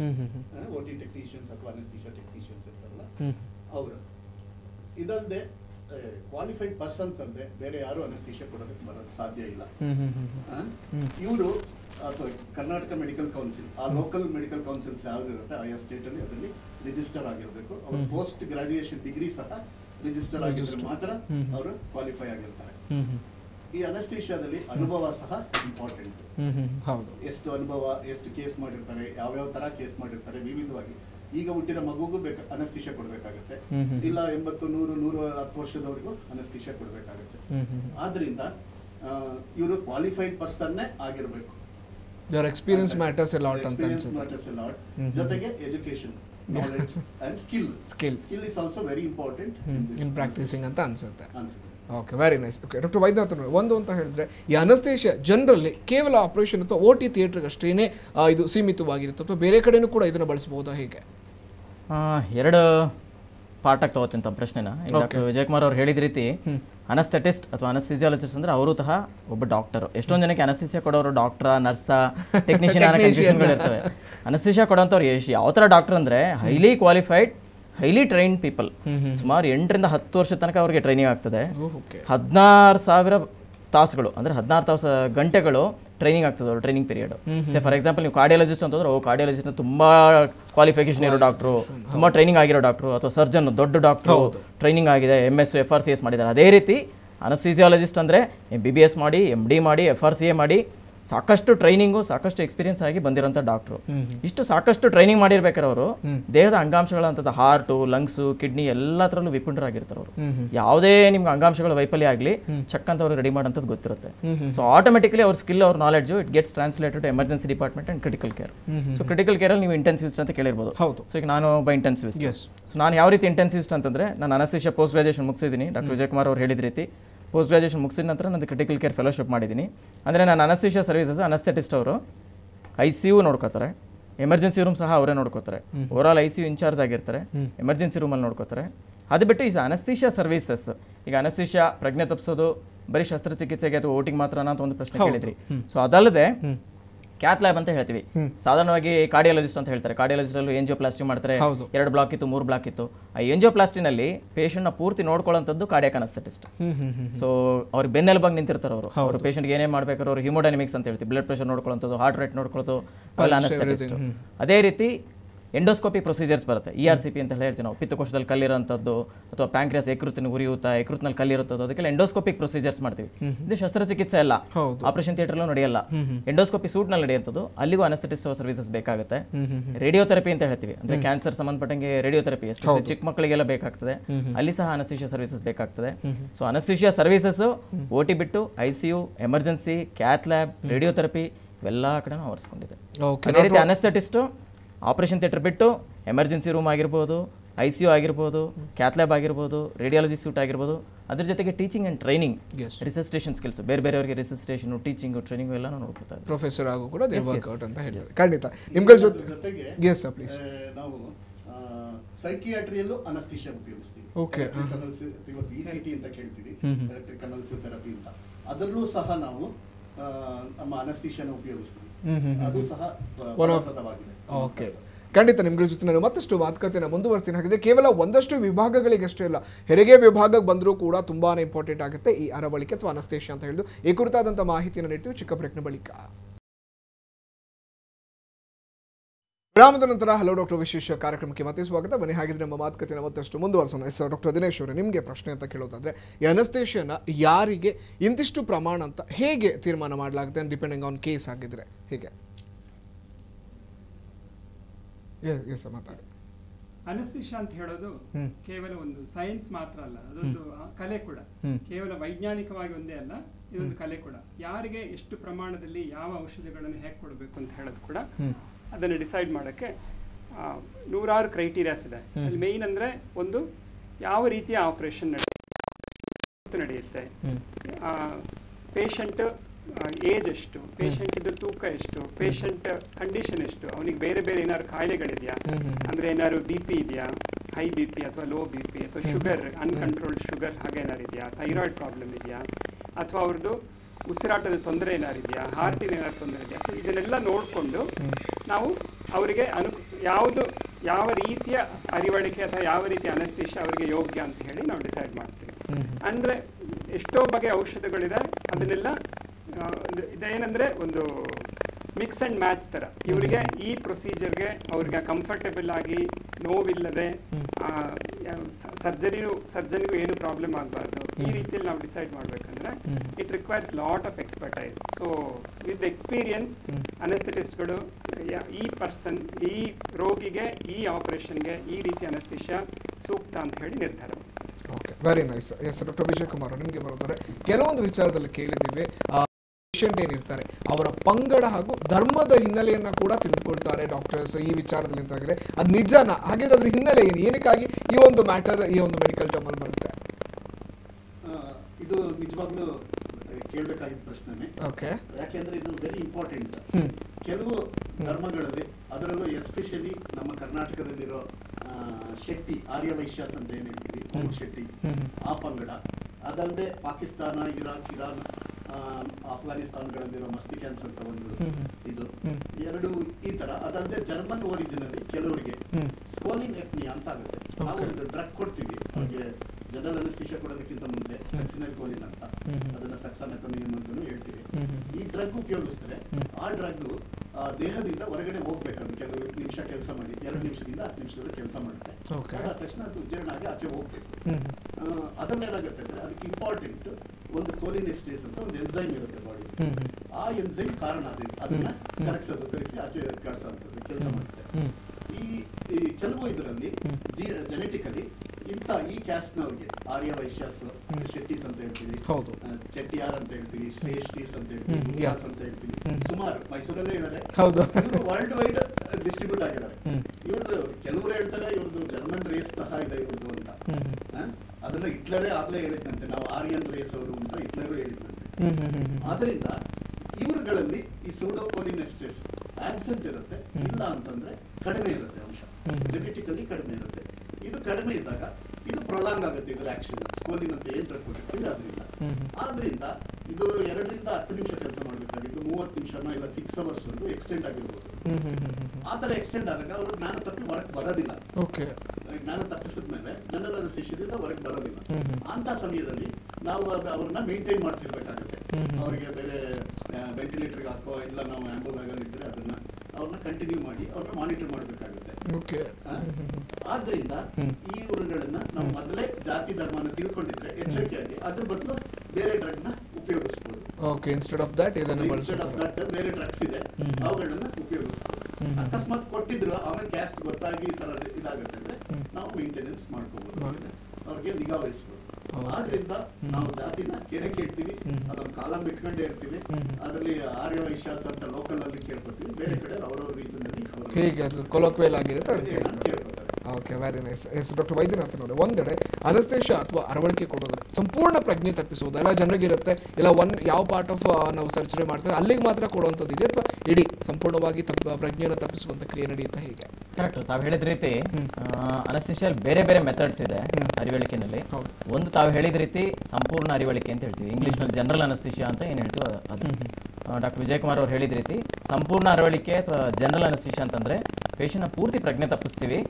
ಪೂರ್ತಿ ಪ್ರಜ್ಞೆ ತಪ್ಪಿಸೋದ್ರ ಜೊತೆಗೆ ಆತನ ಉಸಿರಾಟನೂ ಪೂರ್ತಿ ನಿಲ್ಲಿಸ್ತೀವಿ. ಉಸಿರಾಟನ ನಾವು we will take over, control ventilator ಇಂದ ನಾವು ಉಸಿರಾಟನ ಕೈಗೆ ತಗೋತೀವಿ. ಸೊ ಸ್ಕೋಲಿನ್ ಅಂತ ಡಾಕ್ಟರ್ ಏನ್ ಹೇಳಿದ್ರು ಅದು ಉಸಿರಾಟನ ನಿಲ್ಲಿಸ್ತದೆ. ಸೊ ಸ್ವಂತ ಉಸಿರಾಟ ತನಿಗೆ ತಾನೇ ಬರಬೇಕು 10 ನಿಮಿಷ ಆದ್ಮೇಲೆ. ಸೊ ಶೆಟ್ರಲ್ಲಿ ಇರ್ಬೋದು ಅಥವಾ ಆರ್ವೇಶ್ವರಲ್ಲಿ ಅಥವಾ ಗುಪ್ತದಲ್ಲಿ ಸ್ವಂತ ಉಸಿರಾಟ ತನಿಗೆ ತಾನೇ ಬರೋದಿಲ್ಲ. ಸೊ ಕೆಲವು ಟೈಮ್ 2 ತಾಸು ಆಗ್ಬೋದು, ಕೆಲವು ಟೈಮ್ 6 ತಾಸುವರೆಗೂ ನಾವು ವೆಂಟಿಲೇಷನ್. ಸೊ ಸ್ವಂತ ಉಸಿರಾಟನೇ ಇಲ್ಲದೆ ಆದ್ಮೇಲೆ ಹೇಗೆ? ಸೊ ಆವಾಗ ವೆಂಟಿಲೇಟರ್ ಹೋಗುವಂಥದ್ದು, ICU ಇರೋದು ಅವೆಲ್ಲ ಆಗೋ ಸಾಧ್ಯತೆಗಳಿರುತ್ತೆ. ಸೊ ದಿಸ್ ಇಸ್ ಜನರಲ್ ಅನಸ್ಥಿಷಿಯಾ, ಸಂಪೂರ್ಣ ಅರಿವಳಿಕೆ. ಸೊ ಸಂಪೂರ್ಣ ಅರಿವಳಿಕೆ ಯಾವ್ಯಾವ ಶಸ್ತ್ರಚಿಕಿತ್ಸೆ ಬೇಕಾಗುತ್ತೆ ಅಂದ್ರೆ ಹಾರ್ಟ್ ಬೈಪಾಸ್ ಸರ್ಜರಿ ಮಾಡಬೇಕಾಗುತ್ತೆ ನಾವು, ಅಥವಾ ಬ್ರೈನಲ್ಲಿ ಟ್ಯೂಮರ್ ಇರುತ್ತೆ ಬ್ರೈನ್ ಸರ್ಜರಿ ಮಾಡಬೇಕಾಗುತ್ತೆ, ಅಥವಾ ಕುತ್ತಿಗೆಯಲ್ಲಿ ನಮಗೆ ಗೊತ್ತಿದ್ದ ರೀತಿ ಥೈರಾಯ್ಡ್ ಸರ್ಜರಿ ಮಾಡಬೇಕಾಗುತ್ತೆ, ಅಥವಾ ಬೇರೆ ಯಾವ್ದಾದ್ರು ಮೇಜರ್ ಸರ್ಜರಿ ಕತ್ತಿಂದ ಕೆಳಗಡೆ ಎದೆ ಭಾಗದಿಂದ ಮೇಲ್ಗಡೆಗೆ ಕುತ್ತಿಗೆಯಲ್ಲಿ ಅಥವಾ ತಲೆಯಲ್ಲಿ ಕಿವಿನಲ್ಲಿ ಎಲ್ಲ ಆಪರೇಷನ್ ಮಾಡಿದ್ರೆ ಪೂರ್ತಿ ಪ್ರಜ್ಞೆ ತಪ್ಪಿಸಿ ಉಸಿರಾಟವನ್ನು ನಿಲ್ಲಿಸಬೇಕಾಗುತ್ತೆ. ಇದಕ್ಕೆ ಇಂಗ್ಲಿಷ್ನಲ್ಲಿ ಜನರಲ್ ಅನಸ್ಥಿಷಿಯಾ ಅಂತ ಹೇಳ್ತೀವಿ ಅಥವಾ ಸಂಪೂರ್ಣ ಅರಿವಳಿಕೆ ಅಂತ ಹೇಳ್ತೀವಿ. ಅದಲ್ಲದೆ ಹೊಟ್ಟೆಯಿಂದ ಕೆಳಗಡೆ ಭಾಗಕ್ಕೆ ಆಪರೇಷನ್ ಮಾಡ್ತಾ ಇದೀವಿ. ಸೇ ಫಾರ್ ಎಕ್ಸಾಂಪಲ್ ತಮ್ಮೆಲ್ಲರಿಗೂ ತಿಳಿದ ರೀತಿ ಹೆರಿಗೆ, ಸಿಸೇರಿಯನ್ ಹೆರಿಗೆ ಆಗಿರ್ಬೋದು, ಅಥವಾ ಯೂಟ್ರಸ್ ರಿಮೂವಲ್ ಆಪರೇಷನ್, ಗರ್ಭಕೋಶದ ರಿಮೂವಲ್ ಆಪರೇಷನ್ ಆಗಿರ್ಬೋದು, ಅಥವಾ ಕಾಲ್ ಮುರಿದೋಗಿರ್ಬೋದು. ಎಷ್ಟೊಂದ್ಸಲ ಪಾಪ ವಯಸ್ಸಾದವರೆಲ್ಲ ಬಿದ್ದೋಗ್ತಾರೆ, ಕಾಲುಗಳು ಮುರಿದೋಗ್ತದೆ. ಅಥವಾ ಮಂಡಿ ಬದಲಾವಣೆ, ಮಂಡಿ ಜೋಡಣೆ ಆಪರೇಷನ್ ಇರ್ಬೋದು, ಹಿಪ್ ಫ್ರಾಕ್ಚರ್ ಆಪರೇಷನ್ ಆಗಿರ್ಬೋದು. ಇದಕ್ಕೆಲ್ಲ ಏನ್ ಮಾಡ್ತೀವಿ ಅಂತಂದ್ರೆ ಬೆನ್ನಲ್ಲಿ ಒಂದು ಸಣ್ಣ ನೀಡಲ್, ಚಿಕ್ಕ ನೀಡಲ್ ಹಾಕಿ ಬೆನ್ನು ಹುರಿ ಅಂತ ಹೇಳ್ತೀವಿ, ಅಲ್ಲೊಂದು ಡ್ರಗ್ ನ ಕೊಡ್ತೀವಿ, ಅಂದ್ರೆ ಔಷಧಿನ ಕೊಡ್ತೀವಿ. ಅದು ಕೊಟ್ಕೊಡ್ಲಿ ಏನಾಗುತ್ತೆ, ಹೊಟ್ಟೆಯಿಂದ ಕೆಳಗಡೆ ಭಾಗ ಪೂರ್ತಿ ಮರಗಟ್ಬಿಡುತ್ತೆ. ಹೊಟ್ಟೆಯಿಂದ ಕೆಳಗಡೆ ಭಾಗ ಪೂರ್ತಿ ಅರಿವು ಅಳಿಸೋಗ್ಬಿಡ್ತದೆ. ಅಂದ್ರೆ ಕಾಲ್ ಸ್ವಾಧೀನ ಇರೋದಿಲ್ಲ, ನೋವಾದ್ರೆ ಗೊತ್ತಾಗಲ್ಲ, ನಮ್ನೆಸ್ ಆಗ್ಬಿಡುತ್ತೆ. 3 hours ಕಾಲ್ ಎತ್ತಕ್ಕಾಗೋದಿಲ್ಲ. ಆ ಟೈಮಲ್ಲಿ ಪ್ರಜ್ಞೆ ಇರುತ್ತೆ, ಪೇಷಂಟ್ ಜೊತೆ ನಾವು ಮಾತಾಡ್ತಾ ಇರ್ತೀವಿ, ಜೋಕ್ಸ್ ಕಟ್ ಮಾಡ್ತೀವಿ, ಅವ್ರ ಡೌಟ್ಸ್ ಎಲ್ಲ ಕ್ಲಿಯರ್ ಮಾಡ್ತೀವಿ, ಬಟ್ ಮುಗಿಯೋರ್ಗೂ ಗೊತ್ತಾಗಲ್ಲ. ಇನ್ನೂ ಚಿಕ್ಕದಾಗಿ, ಇನ್ನೂ ಪ್ರಾಂತೀಯ ಅರಿವಳಿಕೆಗಿಂತ ಕಮ್ಮಿ ಸ್ಥಳೀಯ ಅರಿವಳಿಕೆ ಅಂತ ಹೇಳ್ತೀವಿ, ಅಥವಾ ಇಂಗ್ಲಿಷ್ ನಲ್ಲಿ ಲೋಕಲ್ ಅನಸ್ಥಿಷಿಯಾ ಅಂತ ಹೇಳ್ತೀವಿ. ಪ್ರಾಬ್ಲಿ ಸುಮಾರು ಜನಕ್ಕೆ ತಮ್ಮಲ್ಲಿ ಗೊತ್ತಿರ್ಬೋದು, ಇಲ್ಲಿ ಕೈಯಲ್ಲಿ ಏನೋ ಒಂದು ಸಣ್ಣ ಗಂಟು ಬಂತು, ಕಾಲಲ್ಲಿ ಏನೋ ಒಂದು ಸಣ್ಣ ಗಂಟು ಬಂತು ಅಂದ್ರೆ ಅಲ್ಲಿ ಲೋಕಲ್ ಅನಸ್ಥಿಷಿಯಾ ಅಂತ ಹೇಳ್ತೀವಿ. ಅಲ್ಲಿ ಮಾತ್ರ ಇಂಜೆಕ್ಷನ್ ಕೊಟ್ಟು ಆ ಜಾಗ ಮಾತ್ರ ಮರಗಡಿಸಿ, ಅಥವಾ ಕಣ್ಣಲ್ಲಿ ಕ್ಯಾಟ್ರಾಕ್ಟ್ ಸರ್ಜರಿ ಅಂತ ಮಾಡ್ತೀವಿ ಎಷ್ಟೊಂದು ಸರ್ತಿ. ಸೊ ಕಣ್ಣಿಗೆ ಮಾತ್ರ ಮರಗಡಿಸಿ ಅಲ್ಲಿ ಮಾತ್ರ ಆಪರೇಷನ್ ಮಾಡ್ತೀವಿ. ಕಣ್ಣಿಗೆ ಮಾತ್ರ ಮರಗಡಿಸ್ಬೇಕಾದ್ರೆ ಮುಖದಲ್ಲಿ ಎಲ್ಲೂ ನಾವು ಮರಗಡಿಸಲ್ಲ. ಸೊ ಮಾತಾಡ್ತಾ ಇರ್ತಾರೆ, ನುಂಗ್ತಾ ಇರ್ತಾರೆ, ಎಲ್ಲ ರೀತಿನೂ ಇರುತ್ತೆ. ಸೊ ಈ ರೀತಿ 3 ತರದ ಅನಸ್ಥಿಷಿಯಾ ಇರುತ್ತೆ. ಒಂದು ಸಂಪೂರ್ಣ ಅರಿವಳಿಕೆ ಅಥವಾ ಜನರಲ್ ಅನಸ್ಥಿಷಿಯಾ, ಎರಡನೇದು ಪ್ರಾಂತೀಯ ಅರಿವಳಿಕೆ ಅಥವಾ ರೀಜನಲ್ ಅನಸ್ಥಿಷಿಯಾ, ಹೊಟ್ಟೆಯಿಂದ ಕೆಳಗಡೆ ಭಾಗ, ಒಂದು ಕೈ ಪೂರ್ತಿ, ಒಂದು ಕಾಲ್ ಪೂರ್ತಿ. ಮೂರನೇದು ಲೋಕಲ್ ಅನಸ್ಥಿಷಿಯಾ ಅಥವಾ ಸ್ಥಳೀಯ ಅರಿವಳಿಕೆ. ಸೊ 3 ತರದ್ದು ಯಾವ ಪೇಷಂಟ್ಗೆ ಯಾವ ಸರ್ಜರಿ ಓಕೆ, ವೆರಿ ನೈಸ್. ಮತ್ತೊಬ್ರು ಕಾಲರ್ ರೆಡಿ ಇದ್ದಾರೆ, ಅವ್ರ ಜೊತೆ ಮಾತಾಡೋಣ. ಹಲೋ ಹಲೋ, ನಮಸ್ತೆ. ನಿಮ್ಮ ಹೆಸರು? ಎಲ್ಲಿಂದ ಕಾಲ್ ಮಾಡ್ತಾ ಇದ್ದೀರಾ? ಓಕೆ, ಅನಸ್ತೇಷಿಯಾ ಬಗ್ಗೆ ಏನಾದ್ರು ಕೇಳಬೇಕಾಗಿತ್ತಾ? ಅನಸ್ತೇಷಿಯಾ ಟಾಪಿಕ್ ಬಗ್ಗೆ ಮಾತಾಡ್ತಾ ಇದ್ವಿ, ಏನ್ ಕೇಳಬೇಕಾಗಿತ್ತು? ಕೇಳಿ, ಡಾಕ್ಟರ್ಸ್ ಇದ್ದಾರೆ, ಕೇಳಿ ಸರ್. ತಮ್ಮ ಪ್ರಶ್ನೆ ಕೇಳಿ ಇವರೇ. ನಿಂಗರಾಜ್ ಅವರೇ, ತಮ್ಮ ಪ್ರಶ್ನೆ ಕೇಳಬಹುದು. ಅನಸ್ತೇಷಿಯಾ ಬಗ್ಗೆ ಮೋಸ್ಟ್ಲಿ ಕರೆ ಕಟ್ಟಾಗಿದೆ ಅನ್ಸುತ್ತೆ. ಥ್ಯಾಂಕ್ ಯು ನಿಂಗರಾಜ್ ಅವರು. ಇನ್ನು ವೀಕ್ಷಕರು, ಇವತ್ತು ಕೇವಲ ನಾವು ಅನಸ್ತೇಷಿಯಾ ವಿಚಾರದ ಕುರಿತಾಗಿ ಮಾತನಾಡ್ತಾ ಇರೋದ್ರಿಂದ ಬೇರೆ ಆರೋಗ್ಯದ ಸಮಸ್ಯೆ ಕುರಿತಾಗಿ ನೇರವಾಗಿ ನೀವು Kaveri heart and multi speciality ಆಸ್ಪತ್ರೆಯ ವೈದ್ಯರನ್ನ ಕೂಡ ಕಾಂಟ್ಯಾಕ್ಟ್ ಮಾಡಿ ಅಪಾಯಿಂಟ್ಮೆಂಟ್ ಅನ್ನು ತೆಗೆದುಕೊಂಡು ಯಾವುದೇ ರೀತಿಯಾದಂತಹ ಆರೋಗ್ಯ ಸಮಸ್ಯೆಗಳಿದ್ದರೆ ಸಂಪೂರ್ಣ ಚಿಕಿತ್ಸೆಯನ್ನು ಕೂಡ ನೀವು ಆಸ್ಪತ್ರೆಯಲ್ಲಿ ನೇರವಾಗಿ ವೈದ್ಯರನ್ನ ಭೇಟಿ ಮಾಡಿ ಪಡ್ಕೋಬಹುದು. ನಮ್ಮ ಮಾತುಕತೆ ಮುಂದುವರಿಸೋಣ. ಡಾಕ್ಟರ್ ದಿನೇಶ್ ಅವರೇ, ಒಂದು ಕೆಲವೊಮ್ಮೆ ಈ ರೀತಿಯಾದಂತಹ ಅರವಳಿಕೆ ಕೊಡುವಾಗ ಇಟ್ಸ್ ರಿಸ್ಕ್ ಫ್ಯಾಕ್ಟರ್ ಅಂತ ನಾವು ಹೇಳ್ತೇವೆ, ರಿಸ್ಕ್ ಇರುತ್ತೆ. ಸೊ ಅಂತ ಸಂದರ್ಭದಲ್ಲಿ ಪೇಷಂಟ್ ಕಡೆಯವರ ಒಂದಷ್ಟು ಪರ್ಮಿಷನ್ ಬೇಕಾಗುತ್ತೆ, ಅವರ ಸಿಗ್ನೇಚರ್ ಅನ್ನೆಲ್ಲ ತೆಗೆದುಕೊಳ್ಬೇಕಾಗುತ್ತೆ. ಸೊ ಯಾವ ರೀತಿಯಾಗಿ ಆ ಒಂದು ಪ್ರೊಸೀಜರ್ಸ್ ನಡೆಯುತ್ತೆ? ರಿಸ್ಕ್ ಅನ್ನೋದು ಎಲ್ಲದರಲ್ಲೂ ಇದೆ. ನೀವೀಗ ಒಂದು ರೋಡಲ್ಲಿ ನಡ್ಕೊಂಡು ಹೋಗ್ತಾ ಇದ್ದೀರಿ ಅಂದ್ರೆ ನೀವು ಮನೆ ಮುಟ್ತೀರಿ ಅಂತ ಹೇಳಕ್ಕಾಗಲ್ಲ. ನೀವು ರೋಡಲ್ಲಿ ಗಾಡಿ ತಗೊಂಡು ಹೋಗ್ತಾ ಇದ್ದೀರಿ ಅಂದ್ರೆ ಮನೆ ಮುಟ್ತೀರಿ ಅಂತ ಹೇಳಕ್ಕಾಗಲ್ಲ. ಬಿಕಾಸ್ ಆ ರೋಡಲ್ಲಿ ಬೇರೆ ಜನರದ್ದು ಟ್ರಾಫಿಕ್ ಇರುತ್ತೆ, ಬೇರೆ ಏನಾರು ಅಡ್ಡಿ ಆತಂಕಗಳಿರ್ಬೋದು, ನಿಮ್ಮ ಗಾಡಿಯಲ್ಲಿ ಏನಾದ್ರು ಪ್ರಾಬ್ಲಮ್ ಇರ್ಬೋದು. ಸೊ ಇದೆಲ್ಲ ಇದ್ದಾಗಲ ಅದು ರಿಸ್ಕ್ ಅಂತ. ಬಟ್ ಅದೇನಾಗುತ್ತೆ, ಆ ರಿಸ್ಕ್ ಅನ್ನು ನೀವು ಅರ್ಥ ಮಾಡ್ಕೊಂಡಿರ್ತೀರ. ಸೊ ಅದರಿಂದ ಆ ಧೈರ್ಯದಲ್ಲಿ ನೀವು ಮುನ್ನುಗ್ತಾ ಇರ್ತೀರ. ಅದೇ ತರ ಯಾವುದೇ ಒಂದು ವೈದ್ಯಕೀಯ ಒಂದು ಔಷಧಗಳನ್ನು ಕೊಡುವಾಗಲಿ ಅಥವಾ ಯಾವುದೋ ಒಂದು ಪ್ರಯೋಗಾತ್ಮಕವಾಗಿ ಒಂದು ಕ್ರಿಯೆಯನ್ನು ಮಾಡುವಾಗ ಒಂದು ರಿಸ್ಕ್ ಇದ್ದೇ ಇರುತ್ತೆ, ಏನಾದರೂ ಪ್ರಾಬ್ಲಮ್ ಆಗ್ಬೋದು ಅಂತ. ಸೊ ಅದನ್ನು ನಾವು ಇನ್ಫಾರ್ಮ್ಡ್ ರಿಟರ್ನ್ ಕನ್ಸೆಂಟ್ ಅಂತೀವಿ. ಅಂದರೆ ಪೇಷಂಟಿಗೆ ಅದರ ಬಗ್ಗೆ ನಾವು ಸಂಪೂರ್ಣವಾಗಿ ತಿಳಿಸುವ ಜವಾಬ್ದಾರಿ ಡಾಕ್ಟರ್ಗಳ ಮೇಲಿರುತ್ತೆ. ಯಾಕಂದರೆ ಅದು ನಮ್ಮ ವೃತ್ತಿ ಧರ್ಮ ಅಲ್ಲ. ಸೊ ಆಗ ಏನಾಗುತ್ತೆ, ನಾವು ಪೇಷಂಟ್ಗಳಿಗೆ ಈ ಪ್ರೊಸೀಜರ್, ನಿನ್ನ ಈ ಪರಿಸ್ಥಿತಿ ಹೀಗಿರೋದ್ರಿಂದ ಈ ಪ್ರೊಸೀಜರ್ ನಿಮಗೆ ಇಷ್ಟು ಹೆಲ್ಪ್ ಆಗ್ಬೋದು, ಆಗದೇನೂ ಇರ್ಬೋದು, ಅಥವಾ ಬೇರೆ ತೊಂದರೆಗಳು ಆಗ್ಬೋದು. ಎಲ್ಲ ರಿಸ್ಕ್ಗಳು ಇರುತ್ತೆ. ಕೆಲವು ಸಲ ನರಗಳಿಗೆ ತೊಂದರೆ ಆಗ್ಬೋದು, ಇಲ್ಲಾಂದ್ರೆ ನಿದ್ದೆಯಿಂದ ಏಳದೇ ಇರ್ಬೋದು, ಉಸಿರಾಟಕ್ಕೆ ತೊಂದರೆ ಆಗ್ಬೋದು. ಸೊ ಇದೆಲ್ಲವನ್ನು ನಾವು ವಿವರಿಸಿ ಅವ್ರುಗಳಿಗೆ ಹೇಳಿ ಪ್ರಾಬ್ಲಮ್ ಆಗ್ಬೋದು, ಅಥವಾ ನಿಮಗೆ ಆಪರೇಷನ್ ಆಗುವಾಗ ಹೆಚ್ಚು ರಕ್ತಸ್ರಾವ ಆಗ್ಬೋದು, ಸೊ ನಿಮಗೆ ರಕ್ತದ ಅವಶ್ಯಕತೆ ಇರ್ಬೋದು. ಸೊ ಎಲ್ಲ ರಿಸ್ಕ್ಗಳನ್ನು ಅವ್ರಿಗೆ ಮನಮುಟ್ಟು ಹಾಗೆ ಹೇಳಿ ಅವ್ರುಗಳದನ್ನು ಅರ್ಥ ಮಾಡಿಕೊಂಡು ಈ ಎಷ್ಟು ನಮ್ಮ ಹತ್ರ ರಿಸೋರ್ಸ್ ಇದೆ ಆ ರಿಸೋರ್ಸ್ನಲ್ಲಿ ನಿಮಗೆ ಮ್ಯಾಕ್ಸಿಮಮ್ ಬೆನಿಫಿಟ್ ಆಗೋ ಥರ ನಾವು ಆಪರೇಷನ್ ಮಾಡ್ತೀವಿ ಅಥವಾ ಅನಸ್ತೇಷಿಯಾ ಕೊಡ್ತೀವಿ ಅಂತ ಅವ್ರಿಗೆ ಕನ್ವಿನ್ಸ್ ಆಗಿ ಅವ್ರುಗಳದಕ್ಕೆ ಒಪ್ಕೊಂಡು ಸಹಿ ಮಾಡಿಕೊಟ್ರೆ ಅದೊಂದು ಕಾನೂನುಬದ್ಧವಾದಂಥ ಒಂದು ದಾಖಲಾತಿ ಆಗುತ್ತೆ. ಸೊ ಮುಂದೆ ಅವರು ಆಸ್ಪತ್ರೆ ಮೇಲಾಗಲಿ ಅಥವಾ ವೈದ್ಯರ ಮೇಲಾಗಲಿ ಅನಗತ್ಯವಾಗಿ ಅವ್ರ ಮೇಲೆ ಒಂದು ಲಿಟಿಗೇಷನ್ ಮಾಡೋದಾಗ್ಲಿ ಅಥವಾ ಕೇಸ್ ಹಾಕೋದಾಗ್ಲಿ ಅಂಥದನ್ನು ಮಾಡೋಕ್ಕಾಗಲ್ಲ. ಇದು ಎರಡು ಕಡೆಗೂ ಸೇಫ್. ಒಂದು ಪೇಷಂಟ್ ಕಡೆಯವರಿಗೆ ವಿವರಿಸಿ ಹೇಳಿದಂಗೆ ಆಗುತ್ತೆ, ಡಾಕ್ಟರ್ಗಳ ಜೊತೆ ಅವ್ರಿಗೆ ಒಂದು ಕಾಂಟ್ಯಾಕ್ಟ್ ಬರುತ್ತೆ, ಅವ್ರಿಗೆ ಏನಾದ್ರು ಡೌಟ್ಸ್ ಇದ್ರೆ ಅದನ್ನು ಕ್ಲಿಯರ್ ಮಾಡ್ಕೊಳ್ಬೋದು. ಅಲ್ಲದೆ ಇದೊಂದು ಲೀಗಲಿ ಕೂಡ ಇದೊಂದು ಉತ್ತಮವಾದ ದಾಖಲಾತಿ. ಓಕೆ ಡಾಕ್ಟರ್ ವಿಜಯ್ ಕುಮಾರ್, ಒಂದೆಡೆ ಕೆಲವೊಂದು ಬಾರಿ ಮಾಧ್ಯಮಗಳಲ್ಲೇ ಕೂಡ ನಾವು ಕೇಳ್ತಾ ಇರ್ತೀವಿ ಪೇಷಂಟ್ಸ್ ಏನಾದರೂ ಹೆಚ್ಚು ಕಮ್ಮಿ ಆದಾಗ ಓವರ್ ಡೋಸೇಜ್ ಆಗಿತ್ತು ಅಥವಾ ಓವರ್ ಇದಾಗಿತ್ತು ಅಂತ. ಅದು ಇದೆಯಾ ನಿಜಕ್ಕೂ ಕೂಡ ಓವರ್ ಡೋಸೇಜ್ ಅಂದರೆ ಏನಾಗಿರಬಹುದು ಅಂತ ಸಂದರ್ಭಗಳಲ್ಲಿ ನೋಡೋದಾದ್ರೆ ನಾವು ಅನಸ್ತೇಷಿಯಾದಲ್ಲಿ ಓವರ್ ಡೋಸೇಜ್ ಅನ್ನೋದು ಸಾರ್ವಜನಿಕರಿಗೆ ಇರೋ ತಪ್ಪು ಕಲ್ಪನೆ. ಓಕೆ, ಯಾಕೆಂದ್ರೆ ಅನಸ್ತೇಷಿಯಾ ಕೊಡೋದೇ ಕ್ವಾಲಿಫೈಡ್ ಪರ್ಸನ್. ನಾನು ಹೇಳ್ದಂಗೆ MBBS ಮುಗಿಸಿ ಅದ್ರ ಜೊತೆಗೆ MDM ಮತ್ತಷ್ಟು ಇದನ್ನ ಓದಿರೋದು ಕ್ವಾಲಿಫೈಡ್ ಪರ್ಸನ್. ಇದಲ್ಲದೆ ಪ್ರತಿ ವ್ಯಕ್ತಿನೂ ವಿಭಿನ್ನವಾಗಿರ್ತಾರೆ. ಒಂದು ಮಗು ಇರ್ಬೋದು, ಚಿಕ್ಕ ಮಗು ಇರ್ಬೋದು, ಒಂದು ದೊಡ್ಡದಿರ್ಬೋದು, ವಯಸ್ಸಾಗಿರೋದು. ಇದನ್ನೆಲ್ಲ ನಾವು ಪ್ರೀ ಅನಸ್ಥೆಟಿಕ್ ಎವ್ಯಾಲ್ಯೂಯೇಷನ್ ಅಂತ ಒಂದು ಪರೀಕ್ಷೆ ಮಾಡ್ತೀವಿ. ಅವ್ರಿಗೆ ಆಪರೇಷನ್ ಮಾಡೋದಕ್ಕಿಂತ ಮುಂಚೆ ಅದನ್ನು ಟೆಸ್ಟ್ ಮಾಡಿಕೊಂಡು ಕ್ಲೀನ್ ಆಗಿ ಅವ್ರಿಗೆ ಏನೇನು ಬೇಕು ರಕ್ತ ಪರೀಕ್ಷೆ ಅದನ್ನೆಲ್ಲ ಮಾಡಿಕೊಂಡು ನೋಡಿರ್ತೀವಿ. ಇದಲ್ಲದೆ ಆ ವ್ಯಕ್ತಿಯ ವಯಸ್ಸು, ತೂಕ, ಎತ್ತರ, ಅದ್ರ ಜೊತೆ ಇರೋ ಕಾಯಿಲೆಗಳು, ಯಾವ ಭಾಗಕ್ಕೆ ಅನಸ್ತೇಷಿಯಾ ಕೊಡ್ತಾ ಇದೀವಿ, ಎಷ್ಟು ಸಮಯ ತಗೊಳುತ್ತೆ, ಇದನ್ನೆಲ್ಲ ಕ್ಯಾಲ್ಕುಲೇಟ್ ಮಾಡಿ ನಾವು ಡ್ರಗ್ಸ್ ಡೋಸೇಜ್ ಕೊಡೋದು. ಇದಂದ್ರೆ ಇದ್ರ ಜೊತೆಗೆ ಅವರಿಗೆ ಕಿಡ್ನಿ ಮತ್ತೆ ಲಿವರ್ ಸಂಬಂಧ ಕಾಯಿಲೆಗಳು ಇರ್ಬೋದು. ನಾವು ಕೊಡೋ ಔಷಧಿ ಅನಸ್ತೇಷಿಯಾ ಡ್ರಗ್ಗಳು, any drug is a poison, ಏನೇ ಆ ಔಷಧಿಗಳು ದೇಹದಲ್ಲಿ ಲಿವರ್ ಅಥವಾ ಕಿಡ್ನಿಯಿಂದ ಎಕ್ಸ್ಪೆಲ್ ಆಗ್ಬೇಕು, ಆಚೆಗೆ ಹೊರಗಡೆ ಹೋಗ್ಬೇಕು. ಇವೆರಡುಗಳು ಅಸೋಸಿಯೇಟೆಡ್ ಡಿಸೀಸಸ್ ಇದ್ದಾಗ ನಾವು ಕೊಟ್ಟಿದ್ದ ಡೋಸ್ ವ್ಯತ್ಯಾಸ ಆಗೋ ಚಾನ್ಸಸ್ ಇರುತ್ತೆ.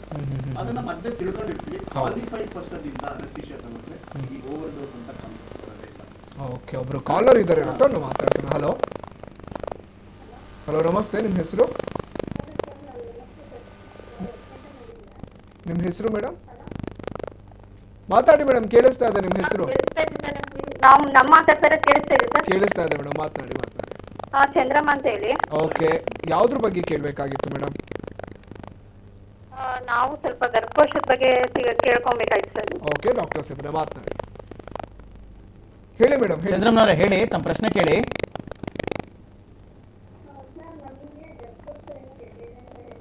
ಹಾ ಹಾ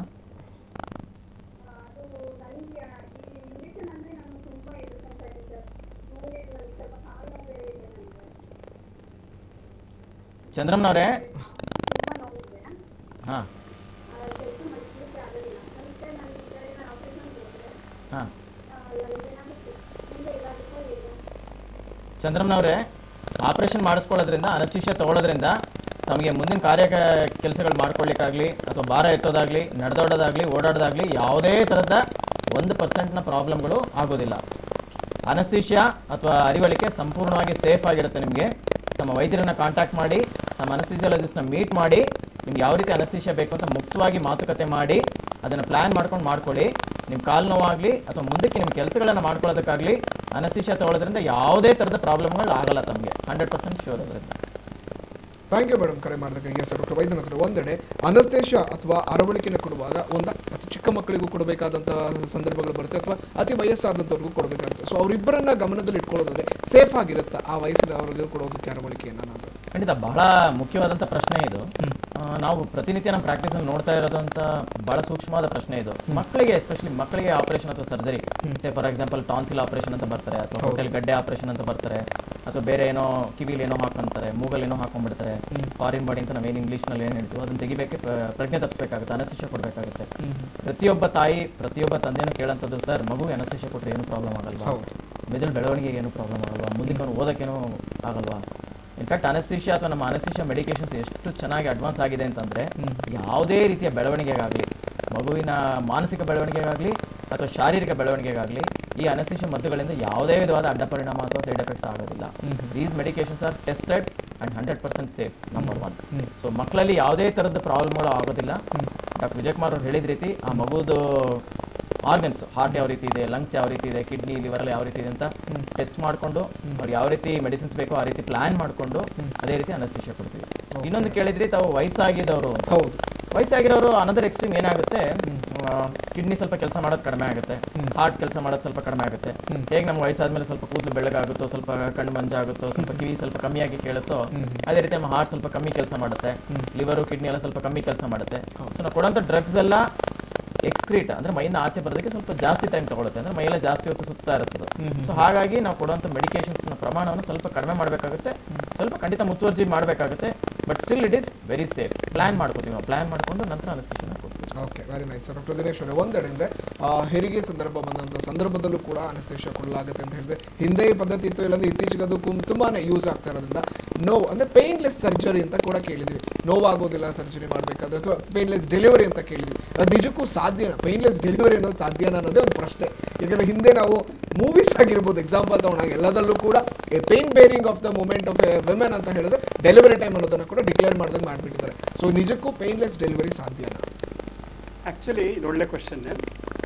ಏನಂದರೆ the pain of child birth, ಮಗು ಹುಟ್ಟುವಾಗ ಒಂದು ತಾಯಿ ಅನುಭವಿಸುವಂಥ ನೋವು ಜಗತ್ತಿನಲ್ಲಿ ಅತ್ಯಂತ ಕೆಟ್ಟ ನೋವು ಅಂತಾರೆ. ಅಷ್ಟು ಸಿವಿಯರ್ ಪೇಯ್ನ್ ಇರುತ್ತೆ. ಅದನ್ನು ನಿವಾರಿಸೋದಕ್ಕೆ ಕೆಲವು ಅಡೆತಡೆಗಳು ಮೊದಲಿದ್ವು. ನಿಮಗೆ ನಾನು ಮೊದಲೇ ಕತೆ ಹೇಳ್ತಾ ಇದ್ದೆ, ಅದೇ ಥರ ಇದು ಒಂದು ಇಂಟ್ರೆಸ್ಟಿಂಗ್ ಸ್ಟೋರಿ ಅನ್ನಿಸ್ಬೋದು ನಿಮಗೆ. ಕ್ರೈಸ್ತ ಧರ್ಮದಲ್ಲಿ labour pain, A woman should suffer from labour pain ಅನ್ನುವಂಥ ಒಂದು ಭಾವನೆ ಇತ್ತು. ಅಂದರೆ ಹೆಂಗಸು ಹೆರಿಗೆ ನೋವನ್ನು ಅನುಭವಿಸಲೇಬೇಕು ಅಂತ, ಅಂದರೆ ಮಗು ಹುಟ್ಟುವ ಟೈಮಲ್ಲಿ ಏನು ನೋವಿದೆ ಅದನ್ನು ಅನುಭವಿಸಲೇಬೇಕು ಅಂತ.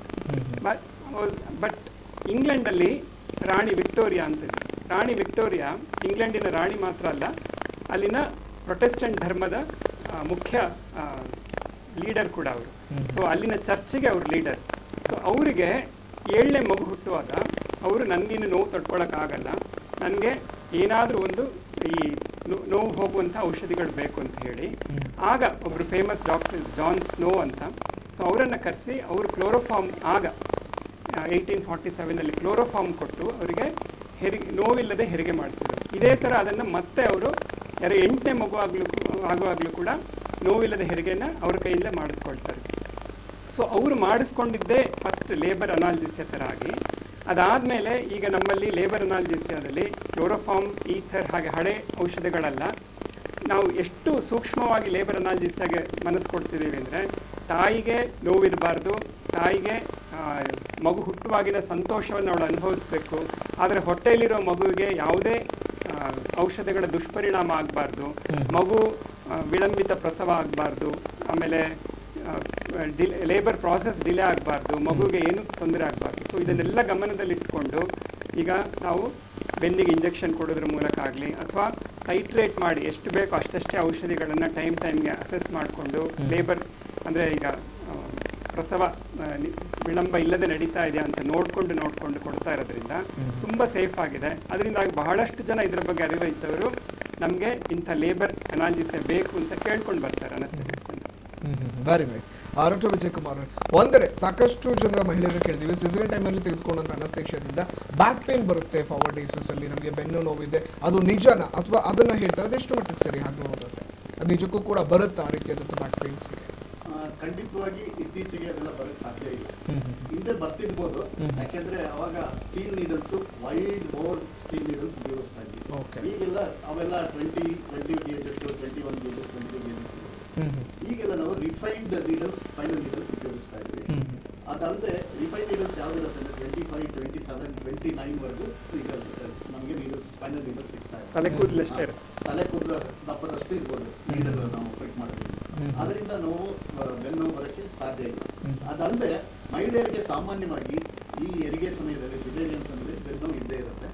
ಅದಲ್ಲದೆ ಬೇರೆ ಹಲವಾರು ಕಾರಣಗಳಿರ್ಬೋದು, ವೈಟ್ ಡಿಸ್ಚಾರ್ಜ್ ಆಗ್ತಿರ್ಬೋದು, ಬೇರೆ ಏನಾದರೂ ತೊಂದರೆ ಇರ್ಬೋದು, ಗರ್ಭಕೋಶಕ್ಕೆ ಸಂಬಂಧಿಸಿದಂಥ ಕಾಯಿಲೆ ಇರ್ಬೋದು, ಅವುಗಳಿಂದ ಅವರಿಗೆ ಇದು ಬೆನ್ನು ಬರ್ತಾ ಇರುತ್ತೆ.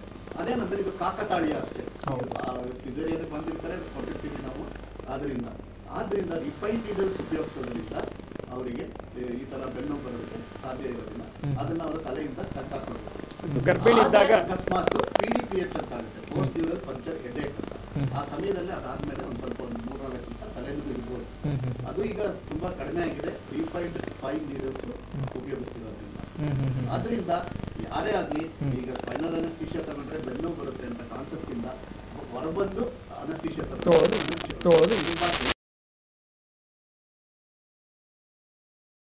ಎಲ್ಲಾ ಕಡೆಯಿಂದಲೂ ಉಪಯೋಗಿಸ್ತಾ ಇದ್ದಾರೆ. Okay, very nice. ಇನ್ನು ಡಾಕ್ಟರ್ ದಿನೇಶ್ ಅವರೇ, ಅನಸ್ತೇಶಿಯಾವನ್ನು ಹೊರತುಪಡಿಸಿ ಈ ಅರವಳಿಕೆಯ ತಜ್ಞರ ಪಾತ್ರ ಬೇರೆ ಎಲ್ಲಿ ಇರುತ್ತೆ ಪ್ರಮುಖವಾಗಿ ನೋಡೋದಾದ್ರೆ? ಈಗಾಗಲೇ ವೈದ್ಯ ಅವರು ಹೇಳಿದ ಹಾಗೆ ಯಾವುದೇ ಆಸ್ಪತ್ರೆ ಹೃದಯ ಭಾಗ ಅಂದರೆ operation theatre, intensive care unit. So ಅಲ್ಲಿ ಕೆಲಸ ಮಾಡ್ತಿರೋರಲ್ಲಿ ಪ್ರಧಾನ ಪಾತ್ರ ನಿರ್ವಹಿಸ್ತಾ ಇರೋರು ಅಂದರೆ ಅರಿವಳಿಕೆ ತಜ್ಞರು. ಅನಸ್ಥೆಟಿಸ್ಟ್ ಇಲ್ಲದ ಜಾಗ ಇಲ್ಲ. ನಿಮಗೆ ಯಾವುದೇ ಒಂದು ಎಸೆನ್ಷಿಯಲ್ ಎಮರ್ಜೆನ್ಸಿ ಸರ್ವಿಸ್ ಬೇಕು ಅಂದರೆ ಫಸ್ಟ್ ಕಾಲ್ ಬರೋದೇ ಅನಸ್ಥಿಷ್ಯದವರಿಗೆ. ಅನಸ್ಥಿಷ್ಯದವ್ರು ಬಂದು ಹೆಲ್ಪ್ ಮಾಡಿ ಅಂತ. It may be emergency ward ಇರ್ಬೋದು, it may be radiology suites ಇರ್ಬೋದು, ಎಂಡೋಸ್ಕೋಪ್ ಇರ್ಬೋದು, ಇಂಟೆನ್ಸಿವ್ ಕೇರ್ ಇರ್ಬೋದು, ಲೇಬರ್ ರೂಮ್ಸ್ ಇರ್ಬೋದು. ಸೊ ಎಲ್ಲ ಕಡೆನೂ ಅನಸ್ಥೆಟಿಸ್ಟ್ ಸರ್ವಿಸ್ ಬೇಕೇ ಬೇಕಾಗುತ್ತೆ. ಅದಲ್ಲದೆ ನಮ್ಮ ಅನಸ್ಥಿಷ್ಯ ಟ್ರೈನಿಂಗ್ ಹೇಗಿರುತ್ತೆ ಅಂದರೆ, ನಾವು ರಿಸಸಿಟೇಷನ್ ಅಂದರೆ ಈಗ ಪ್ರಾಣ ಹೋಗುವ ಸಮಯದಲ್ಲಿ ಅವರನ್ನು ಹೇಗೆ ನಾವು ಮತ್ತೆ ಜೀವನ ವಾಪಸ್ ತರಬೇಕು ಅಂತ ಹೇಳೋ ಇದ್ರ ಬಗ್ಗೆ ತುಂಬ ಸ್ಪೆಷಲ್ ಆಗಿ ನಮ್ಮಲ್ಲಿ ಟ್ರೈನಿಂಗ್ ಆಗಿರುತ್ತೆ. ಅದನ್ನು ನಾವು ABC ಅಂತೇವೆ, ಅಂದರೆ ಏರ್ವೇ, ಬ್ರೀದಿಂಗ್ ಆ್ಯಂಡ್ ಸರ್ಕ್ಯುಲೇಷನ್ ಅಂತ. ಸೊ ಅದರಲ್ಲಿರೋ ನಮ್ಮ ತಜ್ಞತೆ ಅಥವಾ ನಿಪುಣತೆಯಿಂದಾಗಿ ನಾವು ಒಂಥರ ಬೇರೆಯವರಿಗೆ ಅದನ್ನು ಕಲಿಸೋ ಇದರಲ್ಲಿ ನಾವು ಮುಂದಾಳತ್ವ ವಹಿಸ್ತಾ ಇದ್ದೀವಿ. ಈಗ ಇಂಡಿಯನ್ ರಿಸಸಿಟೇಷನ್ ಕೌನ್ಸಿಲ್ ಅಂತ ಹೇಳಿ ನಮ್ಮ ಇಂಡಿಯನ್ ಸೊಸೈಟಿ ಆಫ್ ಅನಸ್ಥೀಶಿಯಾದೇ ಒಂದು ಮೇಯ್ನ್ ವಿಭಾಗ ಇದೆ. ಅದರಿಂದ ನಾವು ಜನಸಾಮಾನ್ಯರಿಗೂ ಕೂಡ ಈ ಹೃದಯ ಸ್ತಂಭನ ಆದಾಗ ಒಂದು ಹೃದಯವನ್ನು ಮತ್ತೆ ಪುನಃ ಸ್ಥಾಪನೆಗೊಳಿಸುವಂತಹ ಒಂದು ಟ್ರೈನಿಂಗನ್ನು ಕೂಡ ನಾವು ಜನರಿಗೆ ಕೊಡ್ತಾ ಇದ್ದೀವಿ.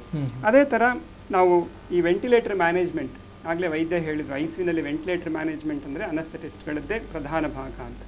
ಈ ಇತ್ತೀಚೆಗೆ ಬಂದ ಕೋವಿಡ್ ಪ್ಯಾಂಡಮಿಕ್ಕಲ್ಲಿ ನೀವೆಲ್ಲರೂ ನೋಡಿದ್ದೀರ, ಎಲ್ಲ ಆಸ್ಪತ್ರೆಗಳಲ್ಲೂ ಫಿಸಿಷಿಯನ್ಸ್ ಜೊತೆಗೆ ಹೆಗಲಿಗೆ ಹೆಗಲು ಕೊಟ್ಟು ಅನಸ್ಥೆಟಿಸ್ಟ್ಗಳು ಕೂಡ ಇಂಟೆನ್ಸಿವ್ ಕೇರ್ನಲ್ಲಿ ಹಗಲು ರಾತ್ರಿ ದುಡಿದಿದ್ದಾರೆ.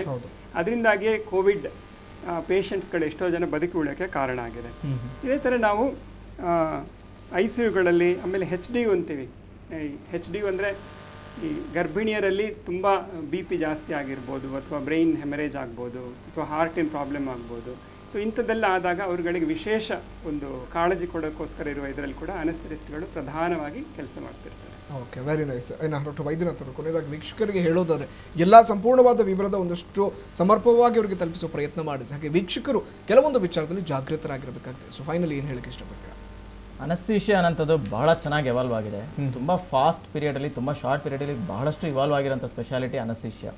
ಇವತ್ತಿನ ದಿನದಲ್ಲಿ ಇಂಥ ಸರ್ಜರಿ ನಾವು ಮಾಡೋಕ್ಕಾಗೋದಿಲ್ಲ, ಅನಸ್ಥೀಶಿಯಾ ರಿಸ್ಕ್ ಇದೆ, ಇಂಥ ಸರ್ಜರಿ ನಾವು ಅನಸ್ಥೀಶಿಯಾಗೋಸ್ಕರ ಮಾಡೋಕ್ಕಾಗೋದಿಲ್ಲ ಅನ್ನೋಂಥ ಸರ್ಜರಿ ಯಾವುದೂ ಇಲ್ಲ.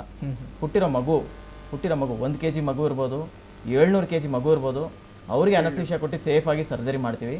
ಇನ್ನೂ ತಮಗೆ ಬಹಳ ಕುತೂಹಲಕಾರಿಯಾಗಿ ಏನು ಒಂದು ಮಾಹಿತಿ ತಿಳಿಸೋಕೆ ಇಷ್ಟಪಡ್ತೀನಿ ಅಂದರೆ, ಹೊಟ್ಟೆಯಲ್ಲಿರೋಂಥ ಮಗು, ಇನ್ನೂ ಜನ್ಮಿಸದೇ ಇರೋಂಥ ಮಗುಗೆ ಕೂಡ ನಾವು ಸರ್ಜರಿಯನ್ನು ಮಾಡ್ಬೋದು. ಅನಸ್ಥೀಶಿಯಾ ಅಷ್ಟು ಚೆನ್ನಾಗಿ ಅಡ್ವಾನ್ಸ್ ಆಗಿದೆ. ಸೊ ಅಷ್ಟು ಚೆನ್ನಾಗಿ ಅಡ್ವಾನ್ಸ್ ಆಗಿ ಅನಸ್ಥೀಶಿಯಾ ಆಗಿದೆ. ಈ ಅನಸ್ಥೀಶಿಯಾ ಕೊಡೋದ್ರಿಂದ ಮಗುಗೆ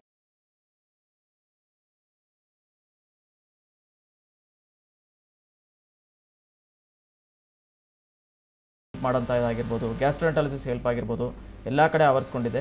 resuscitation, in fact anaesthetist are set to be leaders in resuscitation. ಪುನಶ್ಚೇತನ, ಹೃದಯ ಅಥವಾ ಶ್ವಾಸಕೋಶದ ಪುನಶ್ಚೇತನ ಸ್ತಂಭನಗೊಂಡಾಗ, ಹೃದಯ ಆಗಿರ್ಬೋದು ಅಥವಾ ಶ್ವಾಸಕೋಶ ಆಗಿರ್ಬೋದು ನಿಂತೋದ್ರೆ ಅದನ್ನು ಪುನಃ ಮರುಕಳಿಸೋಂಥದ್ದು, ಜೀವ ಕೊಟ್ಟು ಮರುಕಳಿಸೋಂಥ ನಿಪುಣತೆ, ಆ ಸ್ಪೆಷಾಲಿಟಿ, ಆ ಸ್ಕಿಲ್ ಬರೀ ಅನಸ್ಥೆಟಿಸ್ಟಿಗೆ ಮಾತ್ರ ಗೊತ್ತಿರುತ್ತೆ. ಸೊ ಅವರು they are leaders in resuscitation. So ಆಸ್ಪತ್ರೆಯಲ್ಲಿ ಎಲ್ಲೇ ಯಾವುದೇ ನಮ್ಗೆ ಏನೇ ಪ್ರಾಬ್ಲಮ್ ಆದ್ರೂ ಫಸ್ಟ್ ಕಾಲ್ ಇಲ್ಬಿಟ್ಟು ಅನಸ್ಥೆಟಿಸ್ಟ್. ಇಷ್ಟೆಲ್ಲ ಇದ್ರೂ ಸಹ ಅವರು ಡೈರೆಕ್ಟರ್ಗಳ ಥರ ಸಿನಿಮಾದಲ್ಲಿ ಹೀರೋಗಳು ಮುಂದೆ ಇರ್ತಾರೆ, always back door people. So back door ಅಲ್ಲಿ ಇರ್ತಾರೆ ಎಲ್ಲರೂ. ಸಾಕಷ್ಟು ಅನಸ್ಥೆಟಿಸ್ಟ್ ಅವ್ರು ಇರೋದು ಅದೇ ರೀತಿನೇ. ಅವ್ರು ಯಾರು ಸ್ವಲ್ಪ ಸಂಕೋಚ ಸ್ವಭಾವ, ಯಾರು ಮುಂದೆ ಬಂದು ನಾವು ಅಂತ ಯಾರು ಹೇಳ್ಕೊಳ್ಳೋದಿಲ್ಲ. ಬಟ್ ಅದೇನೋ ನಮ್ಮ ವೀಕ್ಷಕರಿಗೆ ಗೊತ್ತಿರಬೇಕು, ಪ್ರತಿಯೊಂದು ಯಶಸ್ವಿ ಶಸ್ತ್ರಚಿಕಿತ್ಸೆಯಲ್ಲಿ ಪ್ರತಿಯೊಂದು ICU ಪೇಷಂಟ್ ಚೆನ್ನಾಗಿ ಹೊರಗೆ ಬರೋದ್ರ ಜೊತೆಲಿ ಹಿಂದೆ ಒಂದು ದೊಡ್ಡ ಅನಸ್ಥೆಟಿಸ್ಟ್ ಅಥವಾ ಇಂಟೆನ್ಸಿವಿಸ್ಟ್ ಅಥವಾ ಎಮರ್ಜೆನ್ಸಿ ಕ್ಲಿನಿಷಿಯನ್ ಪಾತ್ರ ಬಹಳ ದೊಡ್ಡದು. ಇದ್ರ ಜೊತೆಗೆ ಒಂದು ನಾವು ಮಿಸ್ ಮಾಡಿದ್ದು ಕ್ರಾನಿಕ್ ಪೈನ್ ಅಂತ ಒಂದು ಅಂಶನ ನಾನು ಇಲ್ಲಿ ತಿಳಿಸ್ಲಿಕ್ಕೆ ಇಷ್ಟಪಡ್ತೀನಿ. ಕ್ರಾನಿಕ್ ಪೈನ್ ಅಂತಂದ್ರೆ ದೀರ್ಘಕಾಲದ ನೋವು. ಫಾರ್ ಎಕ್ಸಾಂಪಲ್, ಈಗ ನನಗೆ ಇಲ್ಲಿ ಏನಾರು ಏಟ್ ಬಿದ್ದರೆ 1 ದಿನ 2 ದಿನ ಅಥವಾ 1 ವಾರದಲ್ಲಿ ಹಬ್ಬ ಅಂದರೆ ಏಟ್ ಬಿದ್ದು ನೋವು ಕಡಿಮೆ ಹೋಗುತ್ತೆ. ಅನ್ಫಾರ್ಚುನೇಟ್ಲಿ ಕೆಲವು ನತದೃಷ್ಟರಿಗೆ ಒಂದ್ಸಲ ಏನಾರು ಏಟ್ ಬಿತ್ತು ಅಥವಾ ಏನೋ ಒಂದು ಫ್ರಾಕ್ಚರ್ ಆಯಿತು ಅಂತಂದರೆ ತಿಂಗಳಾನುಗಟ್ಟಲೆ ನೋವು ಇರುತ್ತೆ. 6 ತಿಂಗಳು, 8 ತಿಂಗಳು, 10 ತಿಂಗಳು. ಅಥವಾ ಕೆಲವೊಬ್ಬರಿಗೆ ಕ್ಯಾನ್ಸರ್ ಇರುತ್ತೆ. ಕ್ಯಾನ್ಸರ್ ಇದ್ದಾಗ ಪಾಪ ಅವ್ರಿಗೆ ನೋವಿಂದ ಬಹಳ. ಆದ್ರಿಂದ ನೀವು ಅನಸ್ಥೆಟಿಸ್ಟ್ ಅಂತ ಬಂದಾಗ ಫ್ರೀ ಆಗಿರಿ, ಯಾವುದೇ ಕಾಯಿಲೆ ಇದ್ರೂ ಅದನ್ನ ಹೇಳಿ, ಅದಕ್ಕೆ ಏನ್ ಚಿಕಿತ್ಸೆ ತಗೋತಿದ್ದೀರಿ ಅನ್ನೋದು ಇಂಪಾರ್ಟೆಂಟ್. ಹೌದು, ಹಿಸ್ಟರಿ ಕೂಡ ಇಂಪಾರ್ಟೆಂಟ್ ಆಗುತ್ತೆ. ನಮ್ಮ ಅನಸ್ಥಿಷಿಯಾ ಡ್ರಗ್ಸ್ ಮೇಲೆ ಆಗುತ್ತೆ. ಅದಲ್ಲದೆ ಎಗ್ ಅಲರ್ಜಿ ನಾವು ಯೂಶಲಿ ನಾವು ಡ್ರಗ್ಸ್ಗಳು ಉಪಯೋಗಿಸ್ತಿರ್ತೀವಿ, ಅದರಲ್ಲಿ ಎಗ್ ಅಲರ್ಜಿ ಇದ್ರೆ ಕೆಲವೊಂದು ಕಾಮನ್ ಆಗಿ ಯೂಸ್ ಮಾಡೋ ಡ್ರಗ್ಗಳನ್ನ ಕೊಡೋದಕ್ಕಾಗೋದಿಲ್ಲ, ಅದನ್ನು ಹೇಳ್ಬೇಕು. ಆಮೇಲೆ ಅನಸ್ತೇಶಿಯಾ ಅಂದ್ರೆ ಭಯ ಬೇಡ. ಆಮೇಲೆ ಜಾತಿನ ಹೇಳ್ಕೊಳ್ಳಿ, ಅದು ನಿಮ್ಮ ಜೀವನ ಉಳಿಸುತ್ತೆ. Okay, thank you sir. ಮೂವರು ಅತಿಥಿಗಳು ಪಾಲ್ಗೊಂಡು ಇವತ್ತು ಈ ಒಂದು ಅನಸ್ತೇಶಿಯಾ ವಿಚಾರ ಕುರಿತಾಗಿ ಸಾಕಷ್ಟು ನಮ್ಮ ವೀಕ್ಷಕರಿಗೆ ಜಾಗೃತಿ ಮೂಡಿಸುವಲ್ಲಿ ಕೂಡ ನಮ್ಮೊಂದಿಗೆ ಕೈ ಜೋಡಿಸ್ರಿ. ಥ್ಯಾಂಕ್ ಯು ಸೋ ಮಚ್ ಕಾರ್ಯಕ್ರಮಕ್ಕೆ ಆಗಮಿಸಿದ್ದಕ್ಕಾಗಿ. ಎಸ್, ನೋಡೋದಲ್ಲ ವೀಕ್ಷಕ, ನಿಜಕ್ಕೂ ಕೂಡ ಆರೋಗ್ಯ ಸಮಸ್ಯೆಗಳು ಬಂದಾಗ ಅನಸ್ತೇಶಿಯಾ ಅಥವಾ ಅನಸ್ತೇಶಿಯಾಸ್ಟ್ ಬಗ್ಗೆ ಇಂಪಾರ್ಟೆಂಟ್ ಯಾರಿಗೂ ಕೂಡ ಗೊತ್ತಿರೋದಿಲ್ಲ. ಯಾವ ತಜ್ಞರು ಯಾವ ಕಾಲದಲ್ಲಿ ನಮಗೆ ಸಹಾಯಕ್ಕೆ ಬಂದಿರ್ತಾರೋ ಅನ್ನೋದು ಕೂಡ ನಾವು ನೆನೆಬೇಕಾಗುತ್ತೆ. ಅದರಲ್ಲೂ ಕೂಡ ಇವತ್ತು ನಾವು ಅರವಳಿಕೆ ತಜ್ಞರ ಕುರಿತಾಗಿ ಒಂದಷ್ಟು ಮಾಹಿತಿಯನ್ನು ಕೂಡ ನೀಡಿದ್ವಿ. ಜೊತೆಗೆ ಯಾರು ಆರೋಗ್ಯದ ಕುರಿತಾಗಿ ಒಂದಷ್ಟು ತಪ್ಪು ಭಾವನೆಗಳನ್ನ ಇಟ್ಕೋಬಾರ್ದು. ಯಾಕಂದ್ರೆ ವೈದ್ಯರು ವಕೀಲರ ಹತ್ರ ಎಲ್ಲವನ್ನು ಕೂಡ ಮುಕ್ತವಾಗಿ ಹೇಳ್ಕೊಂಡ್ರೆ ಮಾತ್ರ ಸಮಸ್ಯೆಗೆ ಒಂದಷ್ಟು ಪರಿಹಾರ ಸಿಗುತ್ತೆ ಅನ್ನೋದನ್ನ ಕೂಡ ನಾವು ನಂಬಿದ್ದೇವೆ. ಅದೇ ರೀತಿಯಾಗಿ ಅರವಳಿಕೆ ತಜ್ಞರನ್ನ ಮುಕ್ತವಾಗಿ ಭೇಟಿಯಾಗಿ ನಿಮ್ಮ ಸಮಸ್ಯೆಗಳನ್ನ ಮಾತನಾಡಿಕೊಂಡು ನಿಮ್ಮ ಆರೋಗ್ಯಕ್ಕೆ ಅಂದ್ರೆ ನಿಮ್ಮ ಆರೋಗ್ಯದಲ್ಲಿರುವಂತಹ ಸಮಸ್ಯೆಗಳನ್ನ ಮುಕ್ತವಾಗಿ ಚರ್ಚಿಸುವ ಮುಖಾಂತರ ಅದಕ್ಕೆ ಉತ್ತಮವಾದಂತಹ ಒಂದು ಪರಿಹಾರವನ್ನ ಕೂಡ ಕಂಡುಕೊಳ್ಬಹುದು. ಯಾಕಂದ್ರೆ ಅನಸ್ತೇಶಿಯಾ ಅಂತ ಹೇಳಿದ್ರೆ ಆರೋಗ್ಯ ಇಲಾಖೆ ಸಂಜೀವಿನಿ ಅಂತ ಕೂಡ ಅದನ್ನ ಕರೀತಾರೆ. ಅದೇ ರೀತಿ ಅದು ಮುಂದುವರಲಿ, ಇವರ ಸೇವೆ ಕೂಡ ಇದೇ ರೀತಿ ಸಾರ್ವಜನಿಕರಿಗೆ ಸಿಗ್ತಾ ಇರಲಿ ಅಂತ ಹೇಳ್ತಾ, ಜೊತೆಗೆ ನಿಮ್ಮಲ್ಲಿ ಯಾವುದೇ ರೀತಿಯಾದಂತಹ ಆರೋಗ್ಯ ಸಮಸ್ಯೆಗಳಿದ್ದಲ್ಲಿ Kaveri heart and multi speciality ಆಸ್ಪತ್ರೆಗೆ ನೀವು ಕೂಡ ನೇರವಾಗಿ ಭೇಟಿಯಾಗುವ ಮುಖಾಂತರ ನಿಮ್ಮ ಸಮಸ್ಯೆಗಳಿಗೆ ಸಂಪೂರ್ಣ ಪರಿಹಾರವನ್ನು ಪಡೆದುಕೊಳ್ಳಬಹುದು. ಇದಾಗಿತ್ತು ಹೊತ್ತಿನ ವಿಶೇಷ. ನೋಡ್ತಾರೆ ಎಸ್ಟೆಲ್ ಟಿವಿ, ಸದಾ ನಿಮ್ಮೊಂದಿಗೆ.